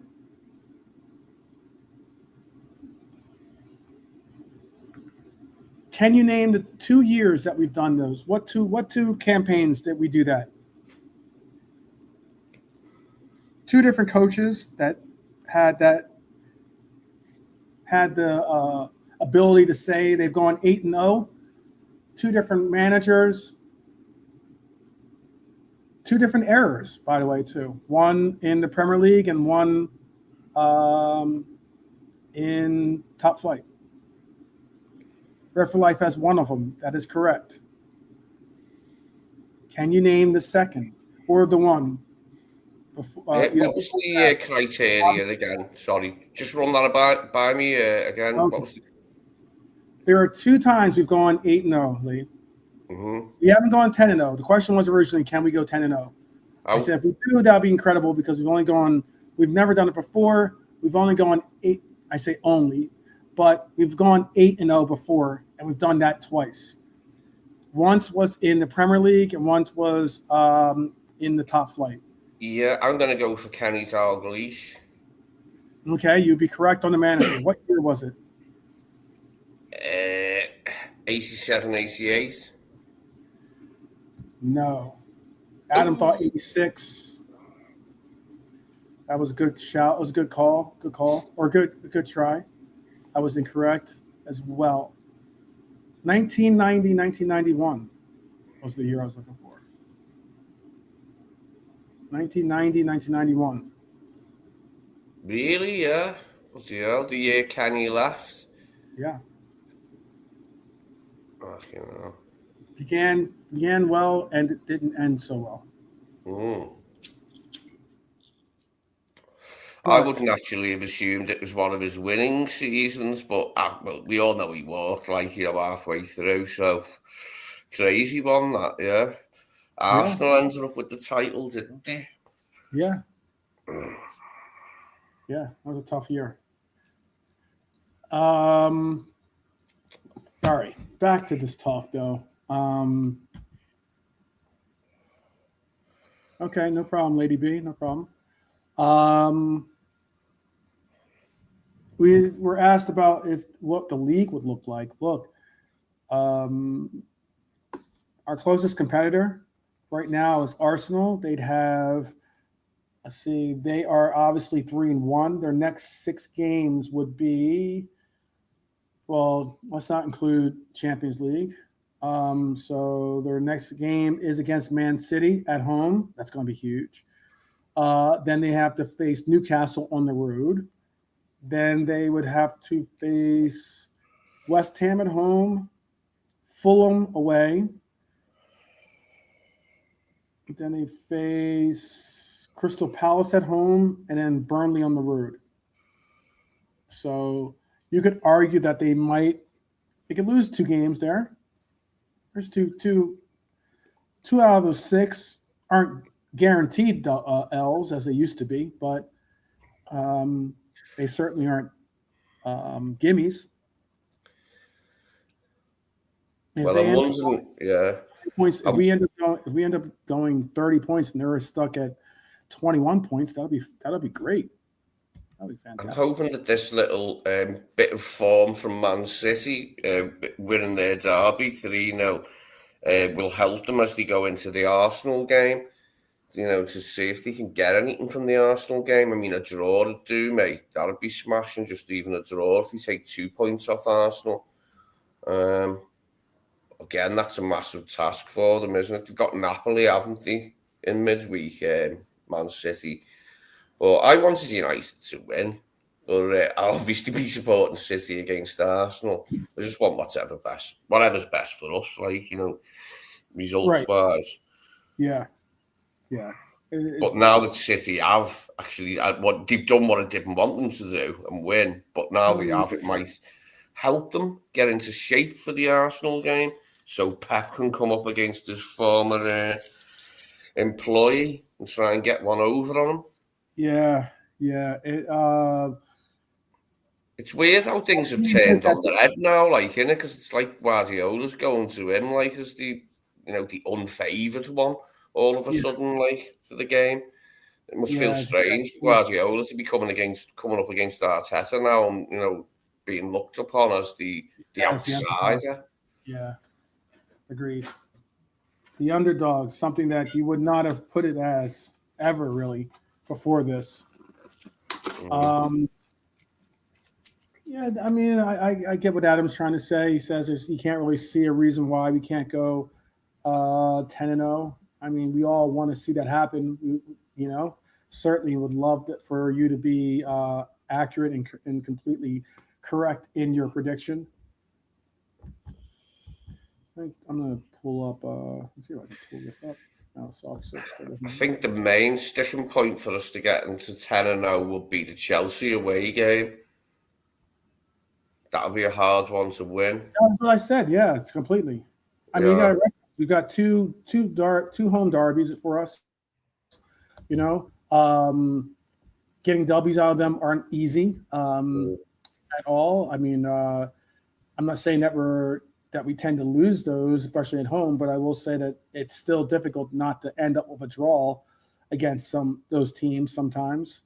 Crystal Palace on the road, I know Pops doesn't think it's a difficult place to play, but it has been as of late for us. We've had to pull out some miracle wins there. Let's see, Selhurst Park, right? It's named their stadium, right? And then like we spoke on, we have Chelsea before that derby at the Bridge. That's going to be an extremely difficult game.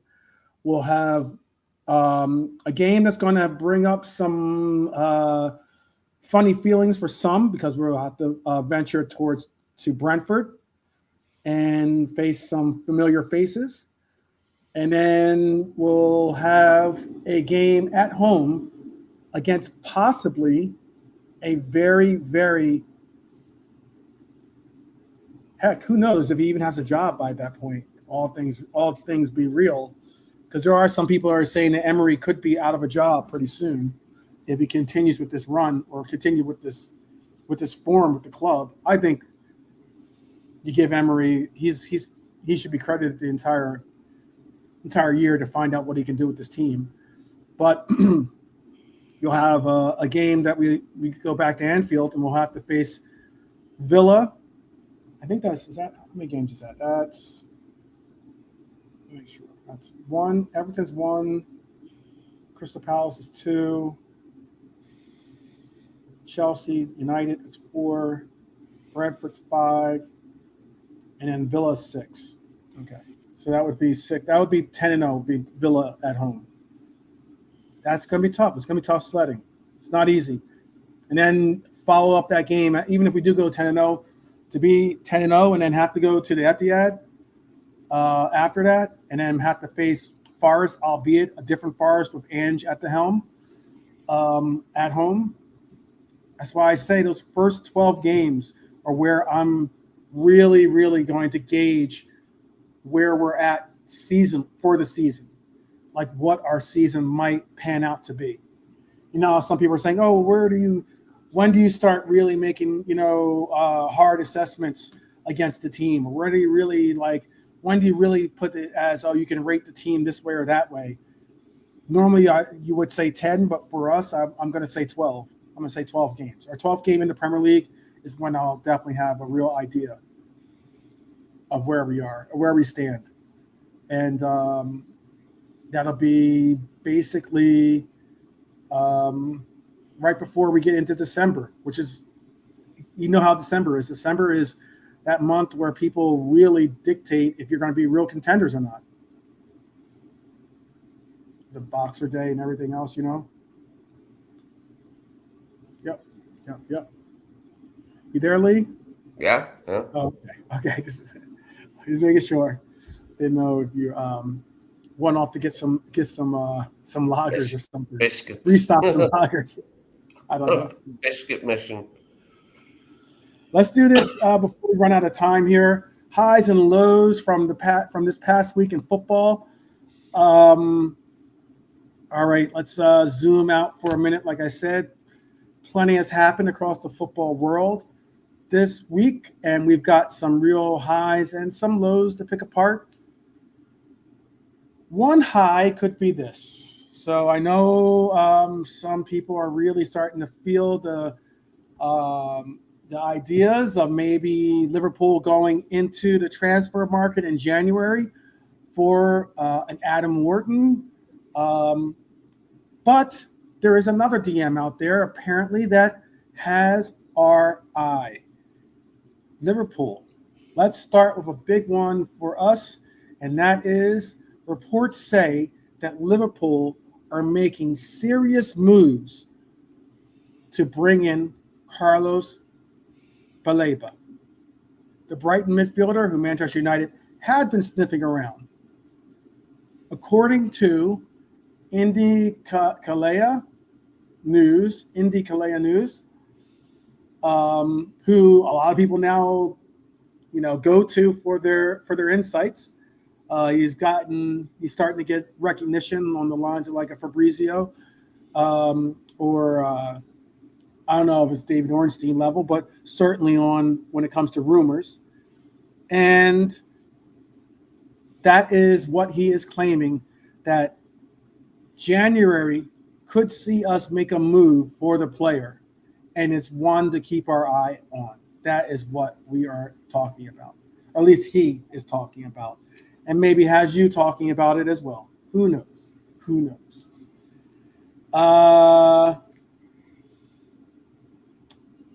If Baleba is genuinely in Liverpool's sights, does that tell you he isn't fully convinced by his current midfield six, or is it simply about adding depth for this insane schedule that we have coming up? What do you think, Lee? What do you think? You want me to repeat the question? Yeah, just run it by us again. Yeah. Okay. If Baleba is genuinely in Liverpool's sights, does that tell us that Arne Slot isn't fully convinced by his current midfield six or sixes? Or is it simply about adding depth for what could be a incredibly difficult run for us after January?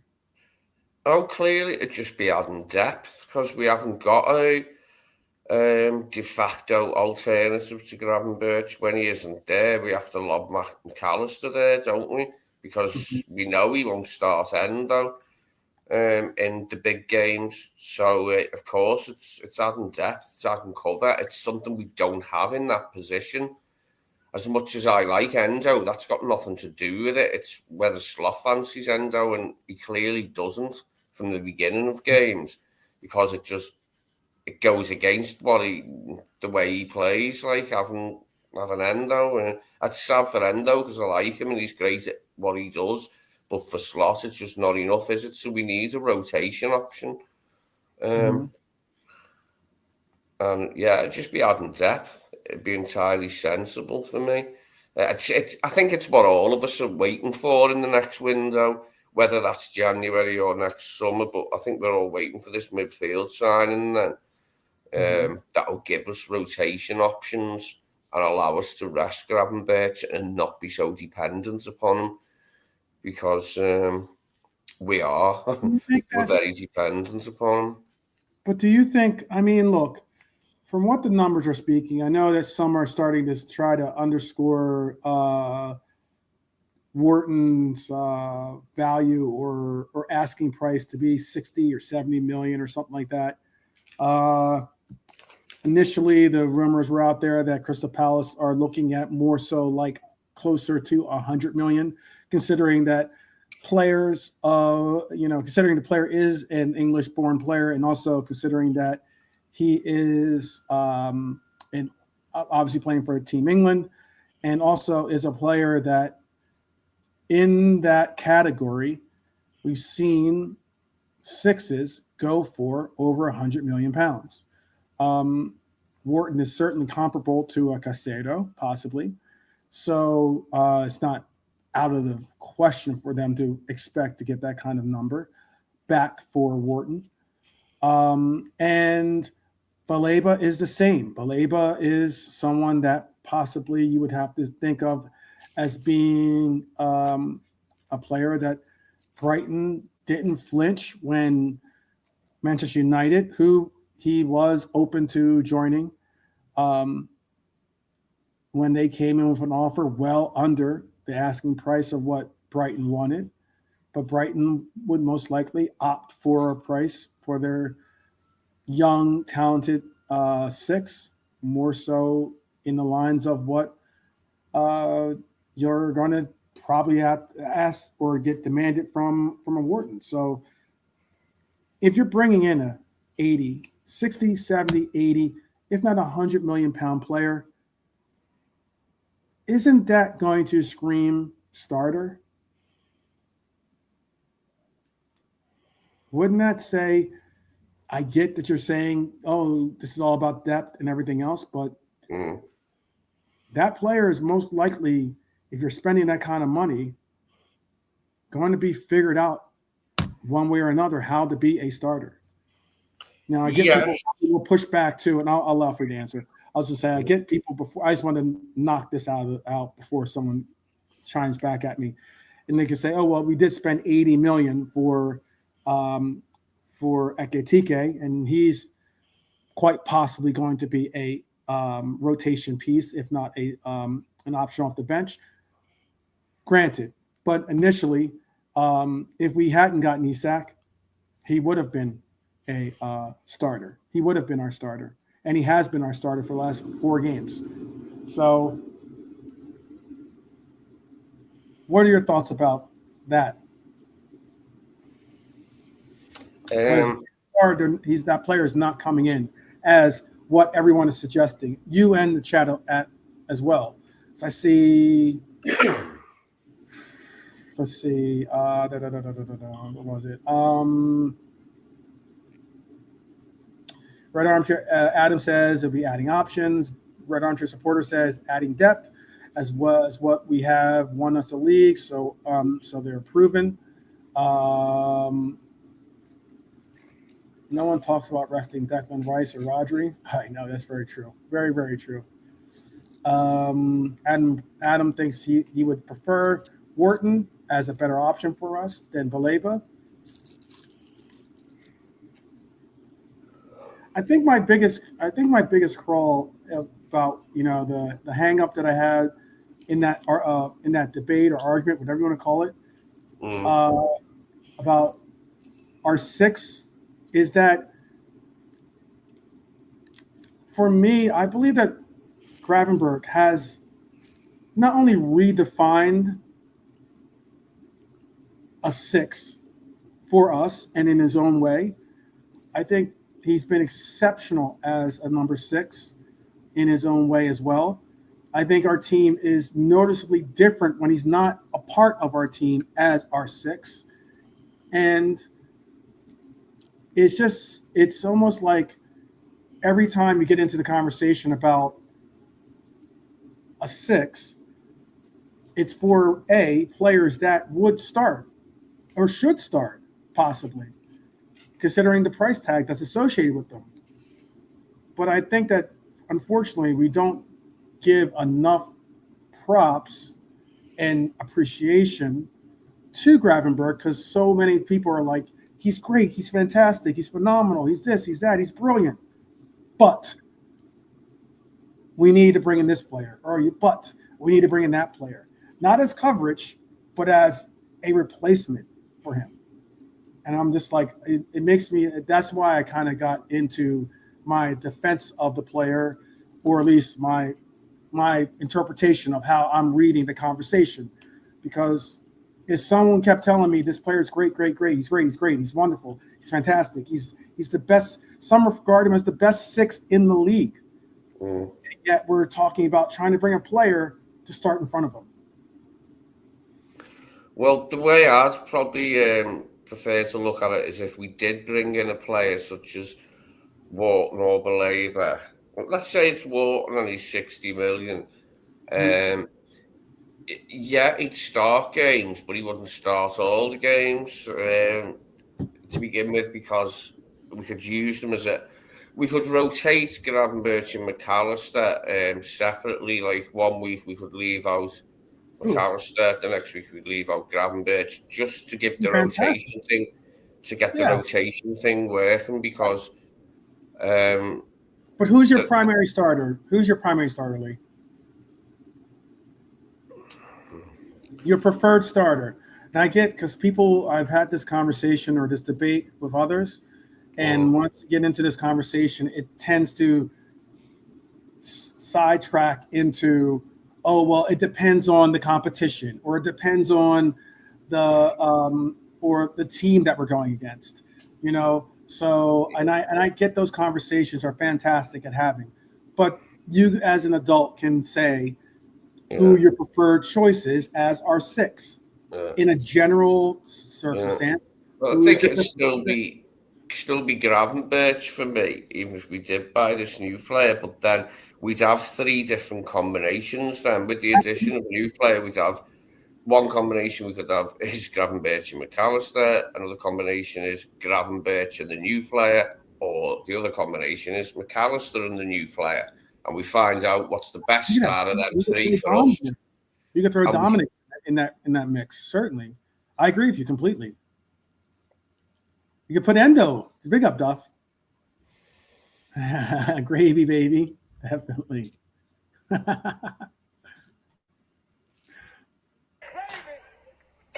you go. I give you that.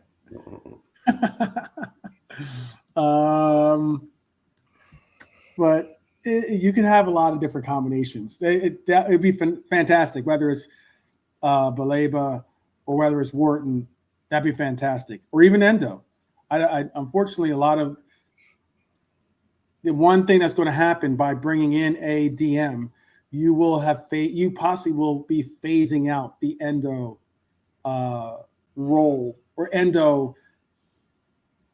I think you'll be phasing Endo out going forward if we want for a Baleba or Wharton. Not saying that I'm so married to having Endo a part of the squad that he has to be there over Wharton or Baleba. But what I am just saying is that is a realization that we probably would have to get used to, because there's only so many spots on the 20 out of 20 that you can bring, and Endo would probably be one of the odd men out when it came to that. Adam is a big fan of Wharton. He says Wharton, McAllister, and Wirtz. He feels sorry for Gravenberch and Dom, but at least our bench would be better. That's the thing about it. I just don't think that Wharton, depending on all things said and done, I don't think Wharton is a better player than Gravenberch. I just don't. But I mean, some people have rate Wharton higher. And that's all personal opinions. So I mean, there's no rights or wrongs about it. And I certainly don't think that Wharton is better than McAllister. So I think McAllister is McAllister, when he's fit, is possibly one of the best midfielders in the league. Just give us more options combination-wise, wouldn't it? Having that third player that could play in the pivot and be really good in there. And it could be a number of players. Like, there's a number of players it could be at the end of the day. We've got no idea whether the links to Wharton are real. It seems it. Baleba, I'm not sure about that. Like, I don't think we'd go to Brighton for Baleba, given the price he wants. Stiller's still a name, isn't he?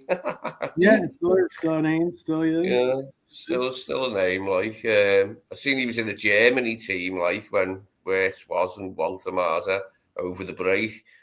But he sounds like a good player, and he's the one out of them that I haven't seen because he's not in the Prem. All I've seen is like highlight reels, like, and he looks a superb, accomplished player.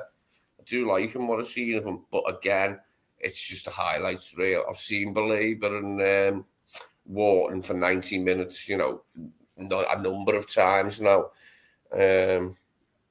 So they've got that in their favour, I suppose. Well, you know what should be another high? It's a low for right now, but it's a high. I agree with you, Duffy. I would take Gravenberch over. Maybe it's just me, but I think Gravenberch's the best DM in the league right now. I think, especially at the young age, he still has such an incredible high ceiling above him that he can continue to learn and grow into his game. Not saying that Wharton and Baleba don't; they certainly do as well. But I just think Gravenberch is so versatile and such a unique resource. It'd be exceptional not to think so. Give me 1 second. Take over the show real quick for a hot second, Lee. Yeah, well, I think what was I going to say then? Shit. What was I going to say?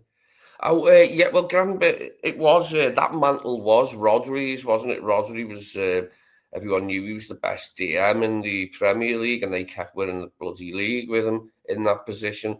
But now we're the champions, and it's our DM who's looking like the main man.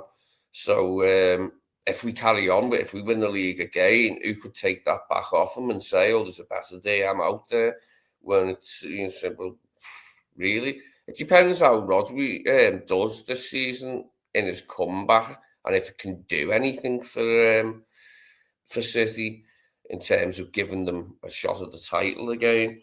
But yeah, I don't think there's any. It's not an overstatement to say he's the best DM in the league at the moment, because we're top of the league, we're champions, and he's our DM. For me, that says it all. But there are other good ones out there. Arsenal have got good DMs. City have got good DMs. Well, they've got Rodri and the others. But yeah, fair enough to give Ryan the credit he deserves in that respect. Like, yeah, this is it. Like, you know, everyone's under the microscope now, and that was probably the main story of last season, team-wise, is what he done with Gravenberch. That was the one thing I think everybody, you know, agreed on, that, like, you know, turned us into champions overnight, it seems, or turned us into a different team overnight anyway. Because, I mean, last season we started like a house on fire, didn't we? It took until the Forest game, like, until we tasted defeat. But there wasn't a lot of defeat around for us last season, was there, like, in league games? It was only when we won the title that we started to drop off. Another season in a championship winning side for Gravenberch, like, and yeah, see, this is it. Like, I don't feel that we're in any way talking about, like, replacing him per se by bringing in a new DM. He'd still play as well, because we just need the rotation options. We clearly haven't got enough midfielders, you know, and God forbid there was to be an injury to him. What would we do? What would we do then? So we really do have to think about it, like, don't we? Throughout this season, I'm sure Slot's looking at it, and that he'll himself want somebody who he knows he can call on, and to do a really good job in that position.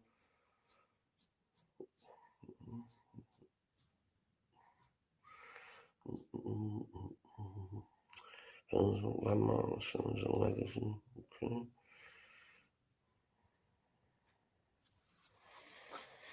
Yeah, signing a right back.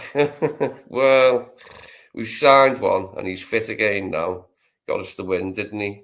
Bradley's back as well, and I hope the two of them are back for good now, and we can have that thing at right back where, you know, we've got two good choices in every game. Yeah, I don't want to see Szoboszlai there too much more. Like, there's no need now that Frimpong and Bradley are fit, in my opinion, as well as he's done in the position, and can do again, and probably will do again at some point. Yeah.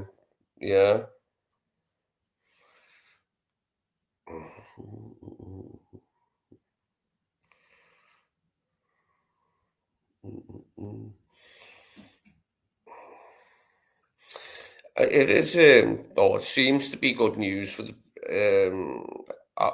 about Wharton, that they'll take 60 million for him, because they did say 100 million, didn't they, not too long ago? 60 million to me seems perfectly reasonable when you look at the big fees that are being paid out for players these days, especially in that position. You know, there's players who cost twice that in the Premier League in central midfield. So to get him for 60 at such a young age would be excellent. But like I said before, there are other players, aren't there? We have no idea really what's in the pipeline for next summer. We'll have little hints and that, like, and we'll continue to be linked to players all season long, I assume. But yeah, it'd be interesting to see what we do. We just do have to have that rotation. It's the one area of the team where we're very light. And as I said, it only take one injury to Gravenberch, and it causes a lot of disruption, because I think we look shit when it's, say, like McAllister and Szoboszlai in the pivot, or McAllister and Jones in the pivot. It's not enough for me that the midfield looks weak and can be broken through like easily. So we need that rotation. Yeah, I'd love us to get it in January as well, so we don't have to wait till next summer, because it'll be handy. And we want to go all the way in the Champions League this year, and as far as we can in both cup competitions. So there's lots of games. Endo, yeah, I like Endo, Duffy. I'm an Endo fan. But now, I'm not saying Slot isn't an Endo fan. He come out and said that nice stuff about, he's a consummate professional, the ultimate professional. We love having him here, blah, blah, blah. But, yeah, he doesn't seem to believe in him as a player, as a starting option. So this is what we've got to take into consideration, isn't it? As I just said then, I don't like it when we have to play McAllister in that 6th row. I think it's the worst midfield role to put him in. He can play all three, but that's his weakest one. McAllister, it's because he hasn't got no pace really and enough athleticism. He's too easily bypassed in that position. And if you've only got somebody like Jones next to him, or Szoboszlai, no, it's for me, that isn't a strong enough midfield.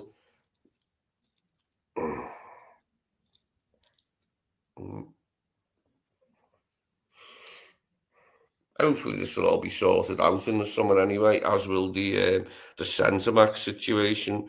We've got the Ibu thing rumbling on, haven't we? As infinitum, and doesn't seem to be any solution to it yet. So that's another thing. Let's just say we do bring in Gahey next summer.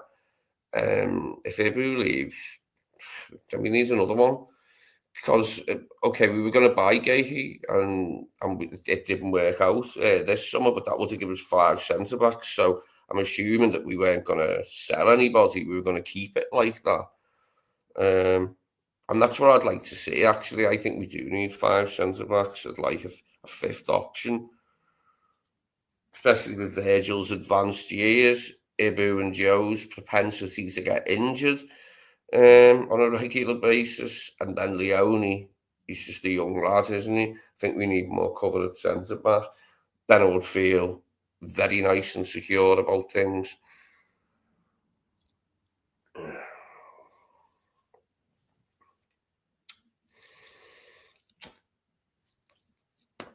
Oh, another one for the 6th position could possibly be Bajcetic, if he can get himself fit and stay fit, because he was doing well on his loan. Bajcetic was doing well on his loan in La Liga last season for Las Palmas. I read some flattering reports from Spanish journalists about how well he was doing in that position, and his numbers stacked up well against other players in that position in La Liga. So he could be an option because he can maybe play a little bit more than Endo. I mean, I think Endo can play myself. Like, I think people don't give him enough credit, like, for how much he can play. But anyway, maybe Bajcetic would fit the mould more than Endo as a rotation option for that position. You just don't know, do you? It's all guesswork at the end of the day.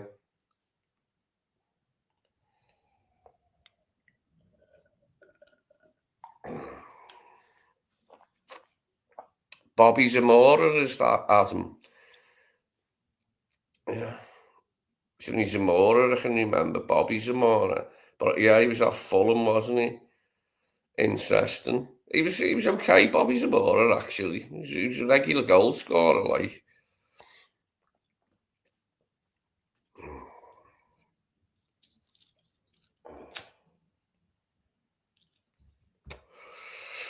Yeah, I've heard quite a few stories of players that we apparently were very close to signing over the years.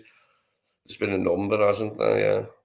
Yeah, well, at that time, Adam, yeah, where we were as a club and that, like, he could well have been a good signing. Seems to remember him, yeah, banging in a number of goals. I think he played for Reading as well as Fulham, didn't he, Bobby Zamora? But he definitely knew where the goal was.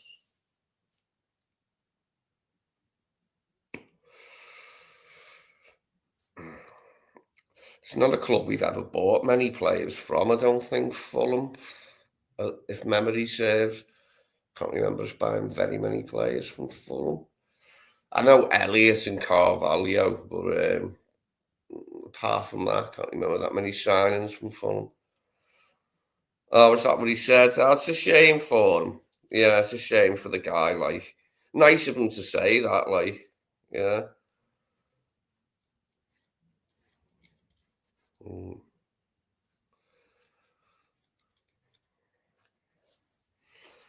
And I'm just struggling to remember exactly how long ago this was then, when Zamora was playing. It's about 10 to 15 years ago.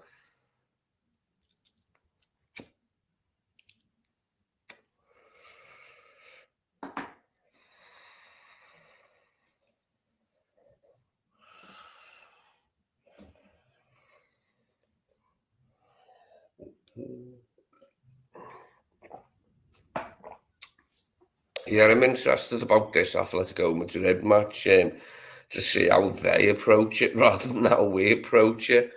I'd like us to have a bit more room to play in than we have had in some of the league matches we've played so far. But if their start of the season's been as rough as it sounds, 1 win, 1 loss, 2 draws, then they might come here just in search of a morale-boosting draw, Atletico Madrid, and try and shut up shop, which is exactly what I don't want. Yeah, that's my memory, Adam. Yeah, that was about 2010-ish, about 15 years ago, yeah. If you think where we were then, when Rafa left and then we had Hodgson, you know what I mean? He's been a better bet than some of the players Hodgson bloody bought anyway.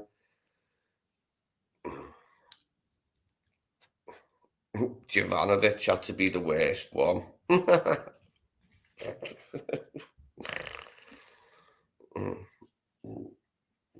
But yeah, I'm interested to see like what sort of formation and tactics Sorry about that. Simeone employs. It's one of those things we get the important phone call. You see the number come up and you're like, oh crap, I have to answer that one. Sorry about that. Here you go. Fine. Just been talking about a few different things, like, but I was just going on to the Madrid game, really, like saying that I hope they show some ambition, like, and we have a little bit more room to play in, Yeah. as a side, like. Yeah, that sounds like a good analysis. I mean, I think this is just speculation, but I think that we might see Isak start against Atletico Madrid. Some have him starting in our game versus Everton. Initially, that's the game I was thinking that we're going to see him start in. Others had him starting in the League Cup game against Southampton, but I think that we possibly might see him start in this Atletico Madrid game. It's at home. It's against a very good defensive team that will certainly need some offensive power output from, and yeah, I'm excited. I'm excited to see if that happens. But I am, but my gut instinct is to say that it will be a substitute appearance rather than a start.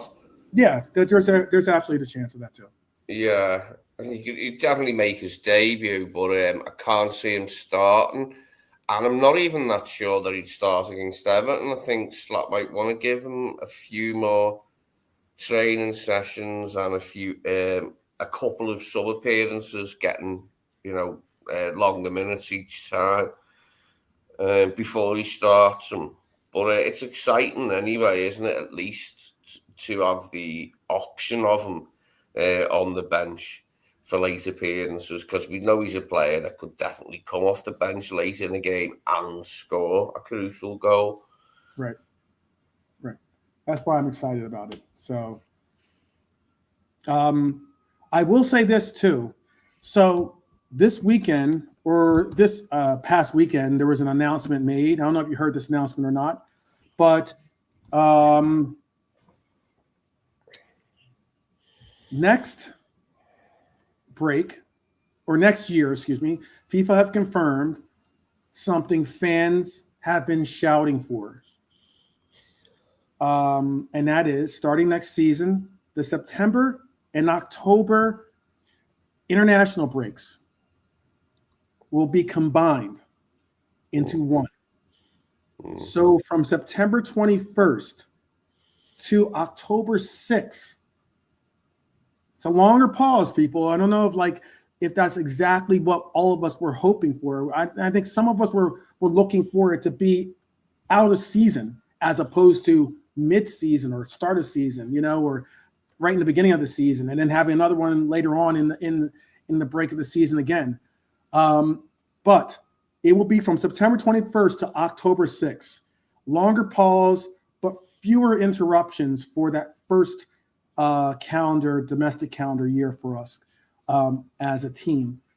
In the chat, if you give me a thumbs up, thumbs down, or say yes if you like it, that idea, or a no if you don't like it, I would love to see what you have to say about that. But thumbs up or thumbs down on that, Lee? I really like it, yeah. I was very pleased to hear this good news today because I think we can all agree that the way it's been the last few seasons with the two fortnight breaks, really quickly in the beginning of the season was too much. So for them to stick them together sounds like a really good idea. That's 16 days, isn't it? 21st to the 30 days as September. 16 days, isn't it?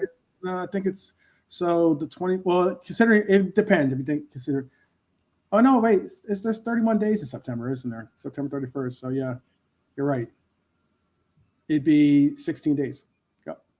Oh.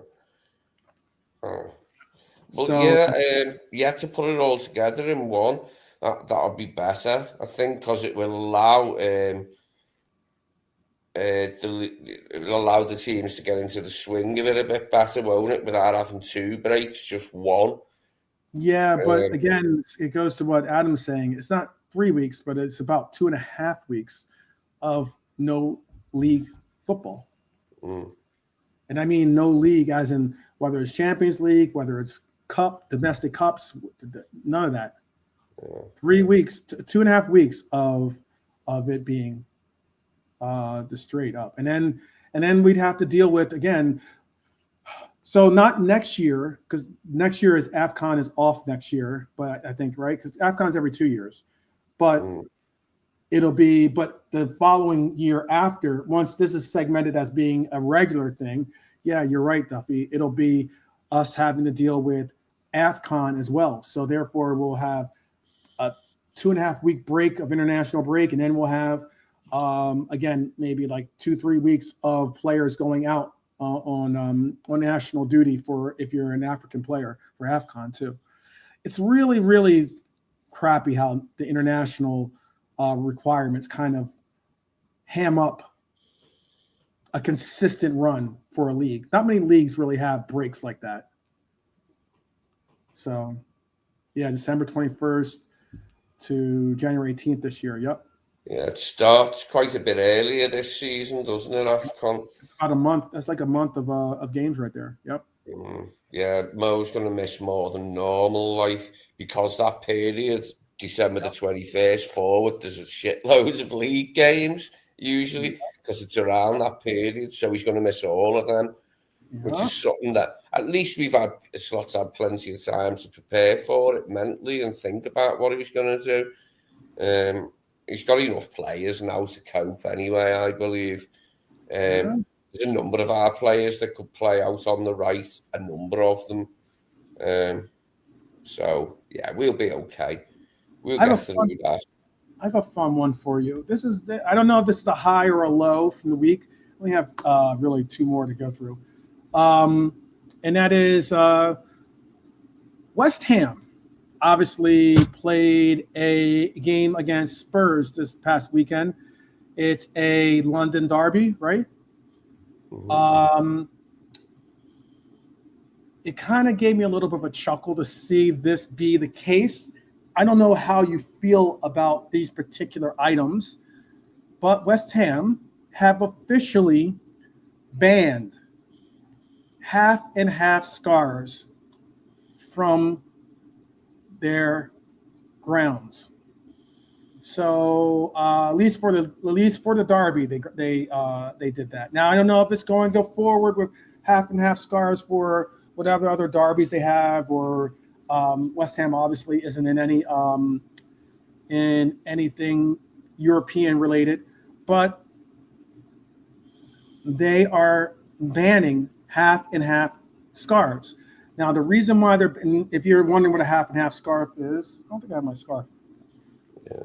Normally I have my scarf right here, but no, I know what it is. Yeah, it is. So one side would have said West Ham, the other side would have said Spurs. Now you're probably going like, well, why are they banning scarves? The club says it's about keeping away fans out of home sections, because if you're wearing a half and half scarf, maybe you're just wearing a regular shirt or whatever, you can't tell whether that fan is a home supporter or an away supporter. So they are banning that from happening. And I don't know if that's their way of trying to save football culture from another crisis, but it's an interesting story. It's a crazy one, isn't it? That's weird that they've had to go to this extreme. I've never cared for them anyway, or scarves in particular, on a personal level, like football scarves. But, if people want to wear them half and half ones, it is a bit of a blow for them if that's your thing, if you like them. And I get it. It's just usually the half and half is just symbolizing the game, a little bit less than the actual, I support this team or that team. But I can only imagine, like, you think about it, you could put this, should half and half scarves be banned for events in general, like as in that are at like at the when they play Wembley, for instance.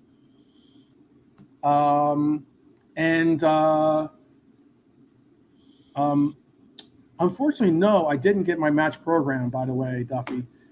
Something happened with the delivery of it, like as in they sent it back to Norm, actually. And I'm kind of bummed about that, by the way. I am bummed about that. But I'm hopefully I'll figure out a way to if he hasn't given it to someone else, hopefully I can figure out a way to get it sent to me again. But why I was bringing that up is because, when you go to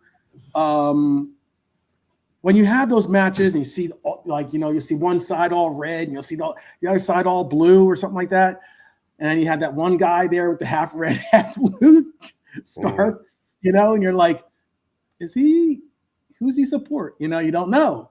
Maybe it should be held. Maybe that kind of a rule should be carried over to games like that at, like, League Cup finals or semifinals and such. It helps prevent from problems in the stands.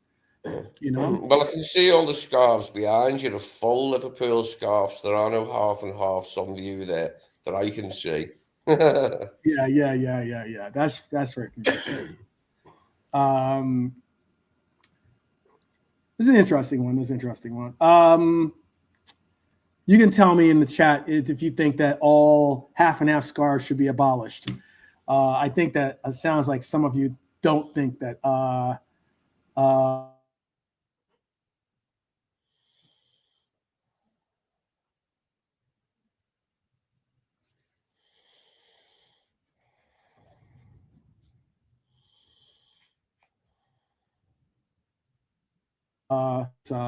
all right. I'm back. What I was just going to say is, unfortunately, sometimes people sell their tickets. They resell their tickets, and someone, for instance, that was, maybe someone that's not a Liverpool supporter that's going to the game, they get themselves a half and half scarf and they can blend right in somewhat, wearing just a regular shirt, regular T-shirt, or button up or button down shirt or whatever, they can do that. And because they have a ticket that might have been originally purchased by a Liverpool supporter, but that person couldn't go for whatever reason, and they sold the ticket. I think that's how you can still get tickets like that, can't you? Or is it pretty? Or do they have even stricter policies over there, Lee? No, I think you still get tickets like that. Okay, just making sure, because sometimes, I know it's not easy to get tickets to like Anfield like that sometimes. Let's see. Let's see. Yeah, Dev says, well, that's all a fan needs. F the scarves. Yeah, okay. Adam says, I'd also ban people from wearing football shirts. Yeah, you ever see the football shirts? There's football kits that are half and half kits. Have you seen that? No, I've not seen that. Oh, yeah. There are people that have half and half kits. I've seen kits that look half and half that aren't half and half actually, but look that way, because the design's so bloody ugly. No, I haven't seen it where it's half of one kit and half of another. Do they have both badges on, both club badges? Let me see if I can bring up one for you.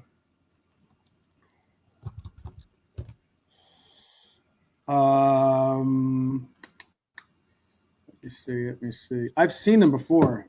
Some of them are wild. Oh, here's one. I'll show you this guy. This guy was he was actually at the game too. Let me pull this picture up real quick for you. I saw a City Man U one too. I did that. Yeah, I saw one of those as well. I'll go as far as to say I've seen an Arsenal Spurs one too, by the way, which is wild to see, Like, geez, really? All right, let me show you this one.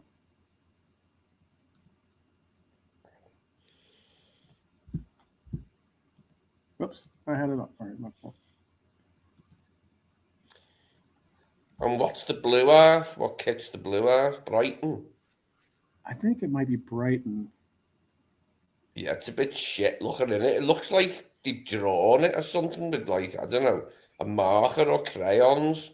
It looks crap, doesn't it? It doesn't even look real. It doesn't look like it. I don't know what that is at the front. The front looks really ropey, doesn't it? Yeah, maybe he made it himself. Maybe he just took two kits and cut them in half and put them together. All right, here's one. I've got to salute him on his dedication, and his enthusiasm for the game. No. I'll show you. All right, let me show you this. Here's one, and I'll show you this last one real quick.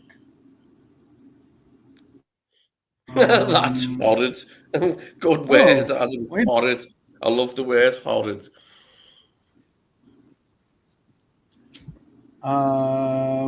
Which one is she trying to support? I don't know if this lady couldn't make up her mind, but all right, here's some of the other ones that are out there. This one is what Duffy was just talking about. That's Manchester United, Manchester City split up. But that might be doctored. This one was this guy going to the game. He wore a half Arsenal, half West Ham kit. That was him on I guess. What do you guys call it? The Metro? Yeah, the underground.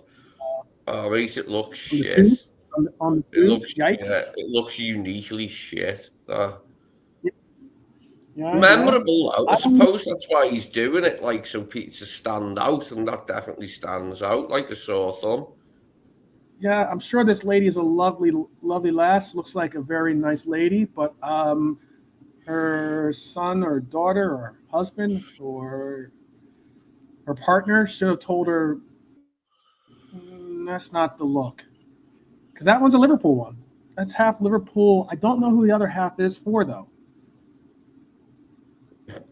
You know what? A nice lady, anyway. But yeah, I'm sure she's a nice lady. She looks like she's a pleasant woman. I'm sure. But yeah, that one's one from I don't know who that is. You can't, I don't even know what team that is that she's got the other half for. No, I couldn't tell you without more of a close-up. I couldn't say what the other half of that kit is. There'd be a few candidates. Again, And kind of, this is what a half and half scarf is, if everyone's wondering. I'm about. I just realized. Big up. yeah, there's the offending item. The half and half scarf. There you go. Soon to But be again, a it's thing. more about the. I mean, that's why it has the date on it. It's more about the game than it is.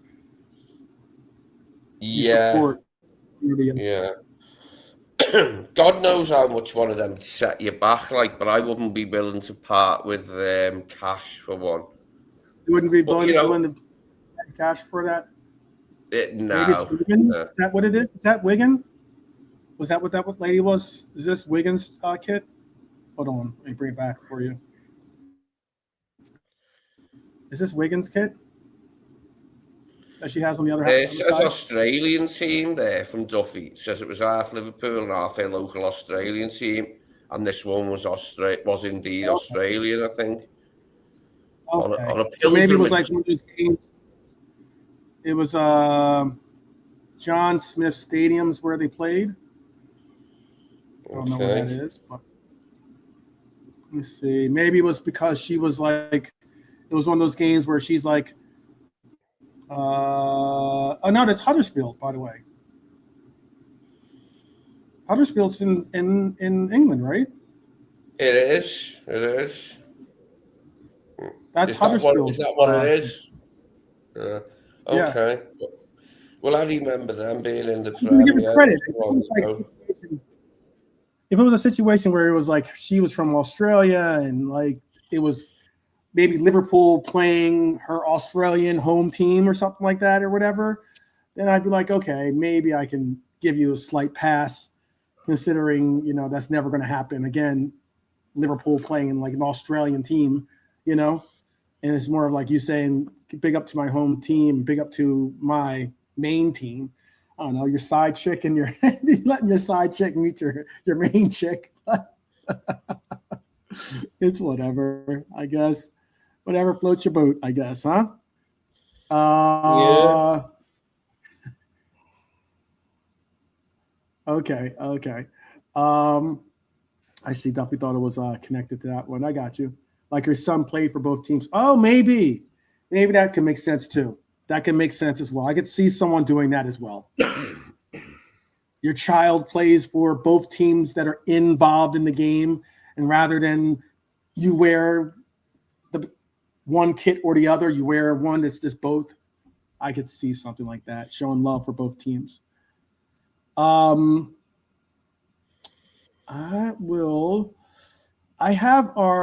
was hoping to have JK and Baz be here, but they're not. So I will hold off on going over our assessment of who got scores right. If not, who got, I marked it. Lee, you did exceptionally well yesterday, by the way. For your scores. I know you're not a betting man, but you would have done well if you had put a nice little wager on there. The only games you really got wrong. Yeah, sometimes you get your predictions more of them right. Other times you get nowhere near with your predictions, do you? But I know. Oh, trust me, I know. But yeah, you did well. I mean, out of I don't know how many games there were. What, 1, 2, 3, 4, 5, 6, 7. Wait, I lost count already. 1, 2, 3, 4, 5, 6, 7, 8, 9, 10. Out of 10 games, you got 1, 2. You only missed 2 games. Or 3 games. Excuse me. You missed 3 games. You only missed getting not necessarily the score correct, but getting the outcome correct. Yeah, getting the outcome correct. Yeah, Everton let Like me you down because might have been predicted off. Everton. Yeah, like you might have been off on the score, but at least you did say it would be a draw. It ended up being a draw. I'll give you credit for that. But I'll bring that up tomorrow. Hopefully, I can get JK and Baz on the show so we can talk about that. Hopefully, Lee can be back for tomorrow as well. There was one last thing I think I will end the show with. Let me see if I can find something, though, for it. Because I do have something that I was going to bring up, but I'll bring that up tomorrow. I'll bring up Mr. Shearer's team of the week, see what we feel about that, or how we feel about that. Some of his selections were good. Some of them were, you know what I mean? All right. Where is the other one? I'll just bring up this one, and then I'll get more in depth tomorrow about it. But this is what I'll end the show on right here.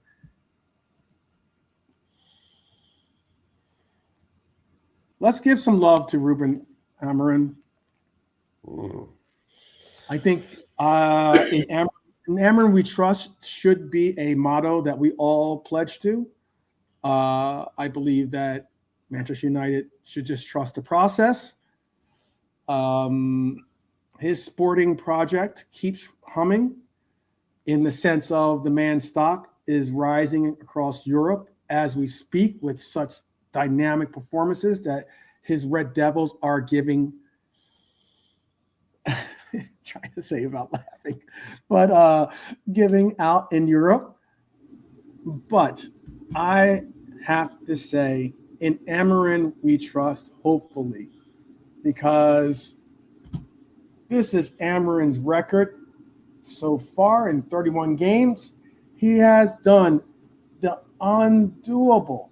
I mean, this guy is certainly putting in the work along with his Red Devils. They're all committing to the process.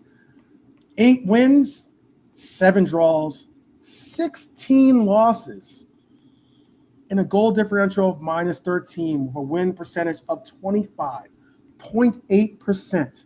You can't ask for much better from a Manchester United coach. He's doing a wonderful job, just as Adam is saying. I agree with that. Long may his success continue. Can't ask for much more. I mean, if anything, as a Red supporter, you just gotta sometimes, tip your hat and say, bravo. Keep it up, young man. Keep it up.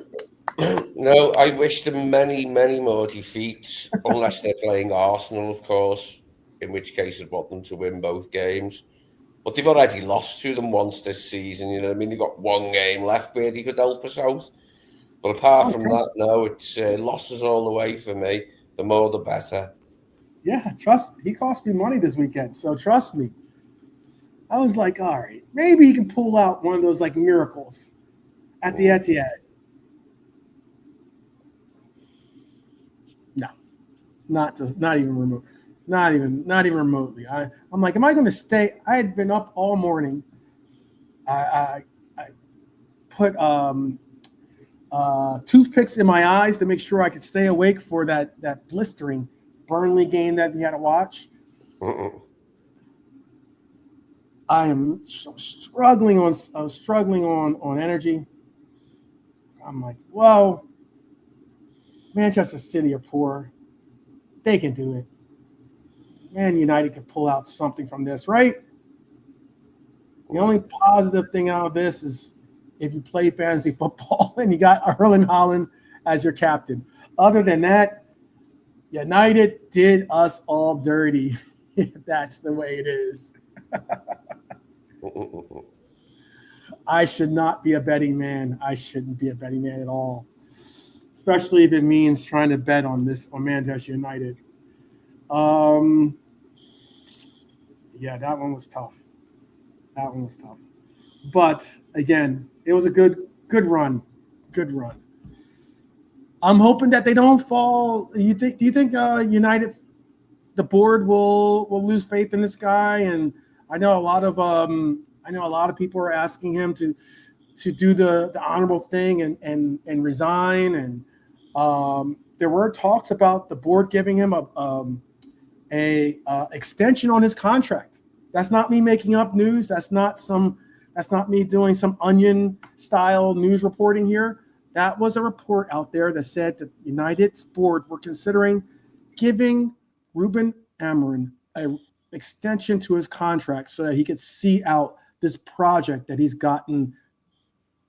putting together with his people and players, because he by doing what he's done, he has shuffled out so many of the players from past administrations to be players of his liking and his preference. And now with these players, he's got to make the most out of it. And yeah, 8, 7, and 16 is what you're looking at. 26% win rate. It's woeful, isn't it? Pretty woeful. Twice as many defeats as there are wins. 7 draws. Minus 13 goal difference. Yeah. Stinky, that record. But he did admit himself when he came in and said, this is like the shittest United team ever I've taken over. I'll give him credit for that. I warmed to him when he said that, because it probably was right. I've seen some shit United teams, but nothing as atrocious as what Ten Hag left for him. Nope.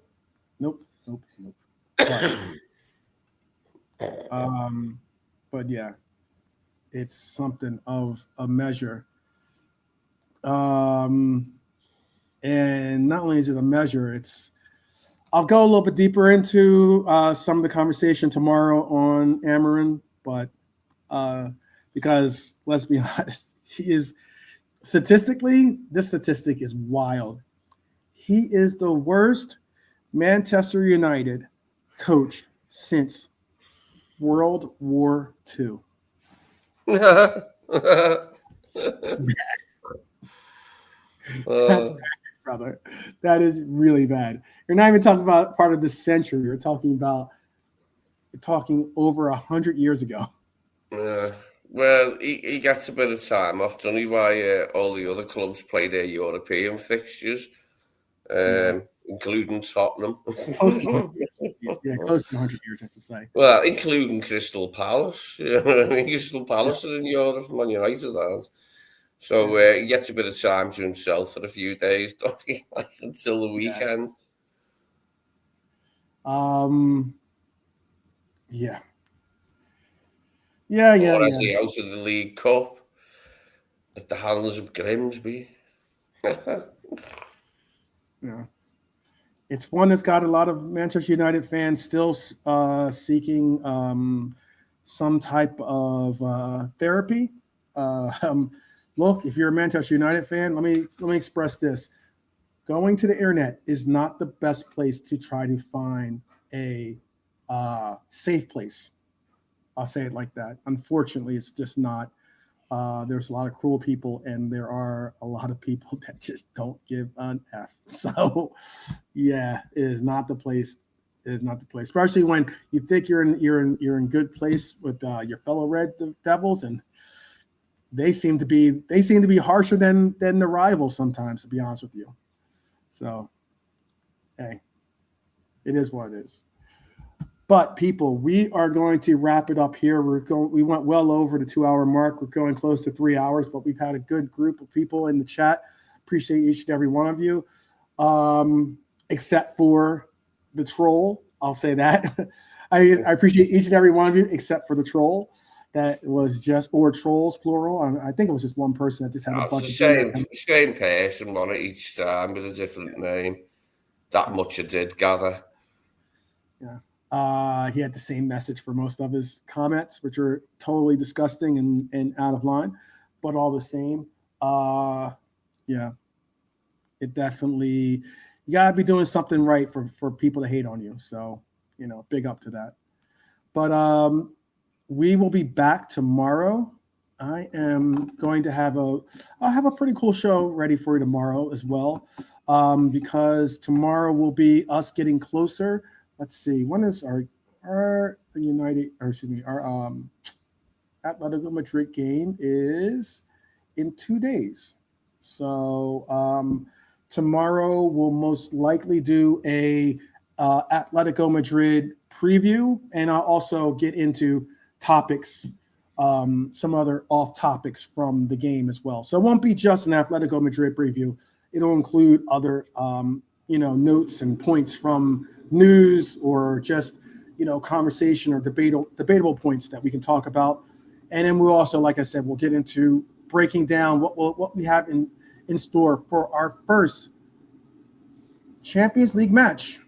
Simeone is bringing his Atletico Madrid to Liverpool.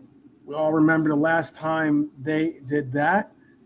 And unfortunately, some of us don't want to remember that. But I appreciate each and every one of you that are tuning in, subscribing, liking, doing all that jazz. I do definitely appreciate each and every one of you. Yeah. I guess, yeah, because wait. Yeah. It wasn't last time they visited, the time before, 2 visits before. Because last time they visited, we beat them 2-0. And not surprisingly, Atletico Madrid had a red card in that game, because they had a red card in the other game too. They had like back-to-back red cards. But I remember we beat them, or they beat us 3-2. They beat us 1-0 in Spain, and then we went back to Anfield, and we ended up losing in extra time. But yeah, in Atletico, we were up in that game. Do you remember that game? Yeah. Remember that game?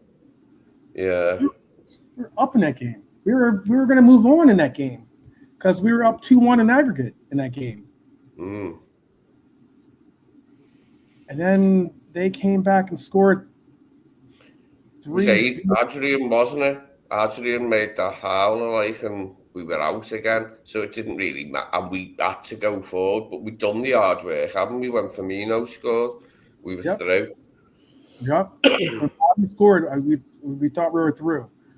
And then but we've played them since then, haven't we, in the group stage? we played them once we played them once again. That's the one. We played them once again after that.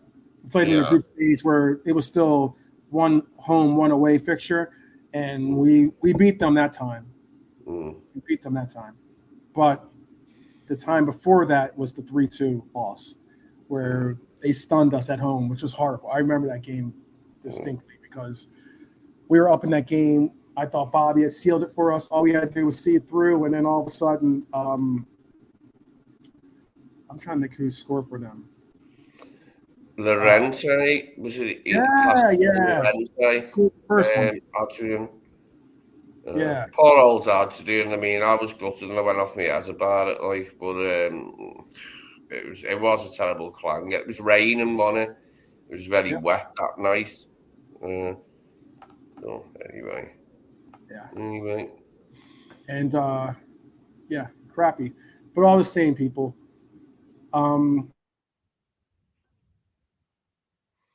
Sorry about that. I sneezed. We're out.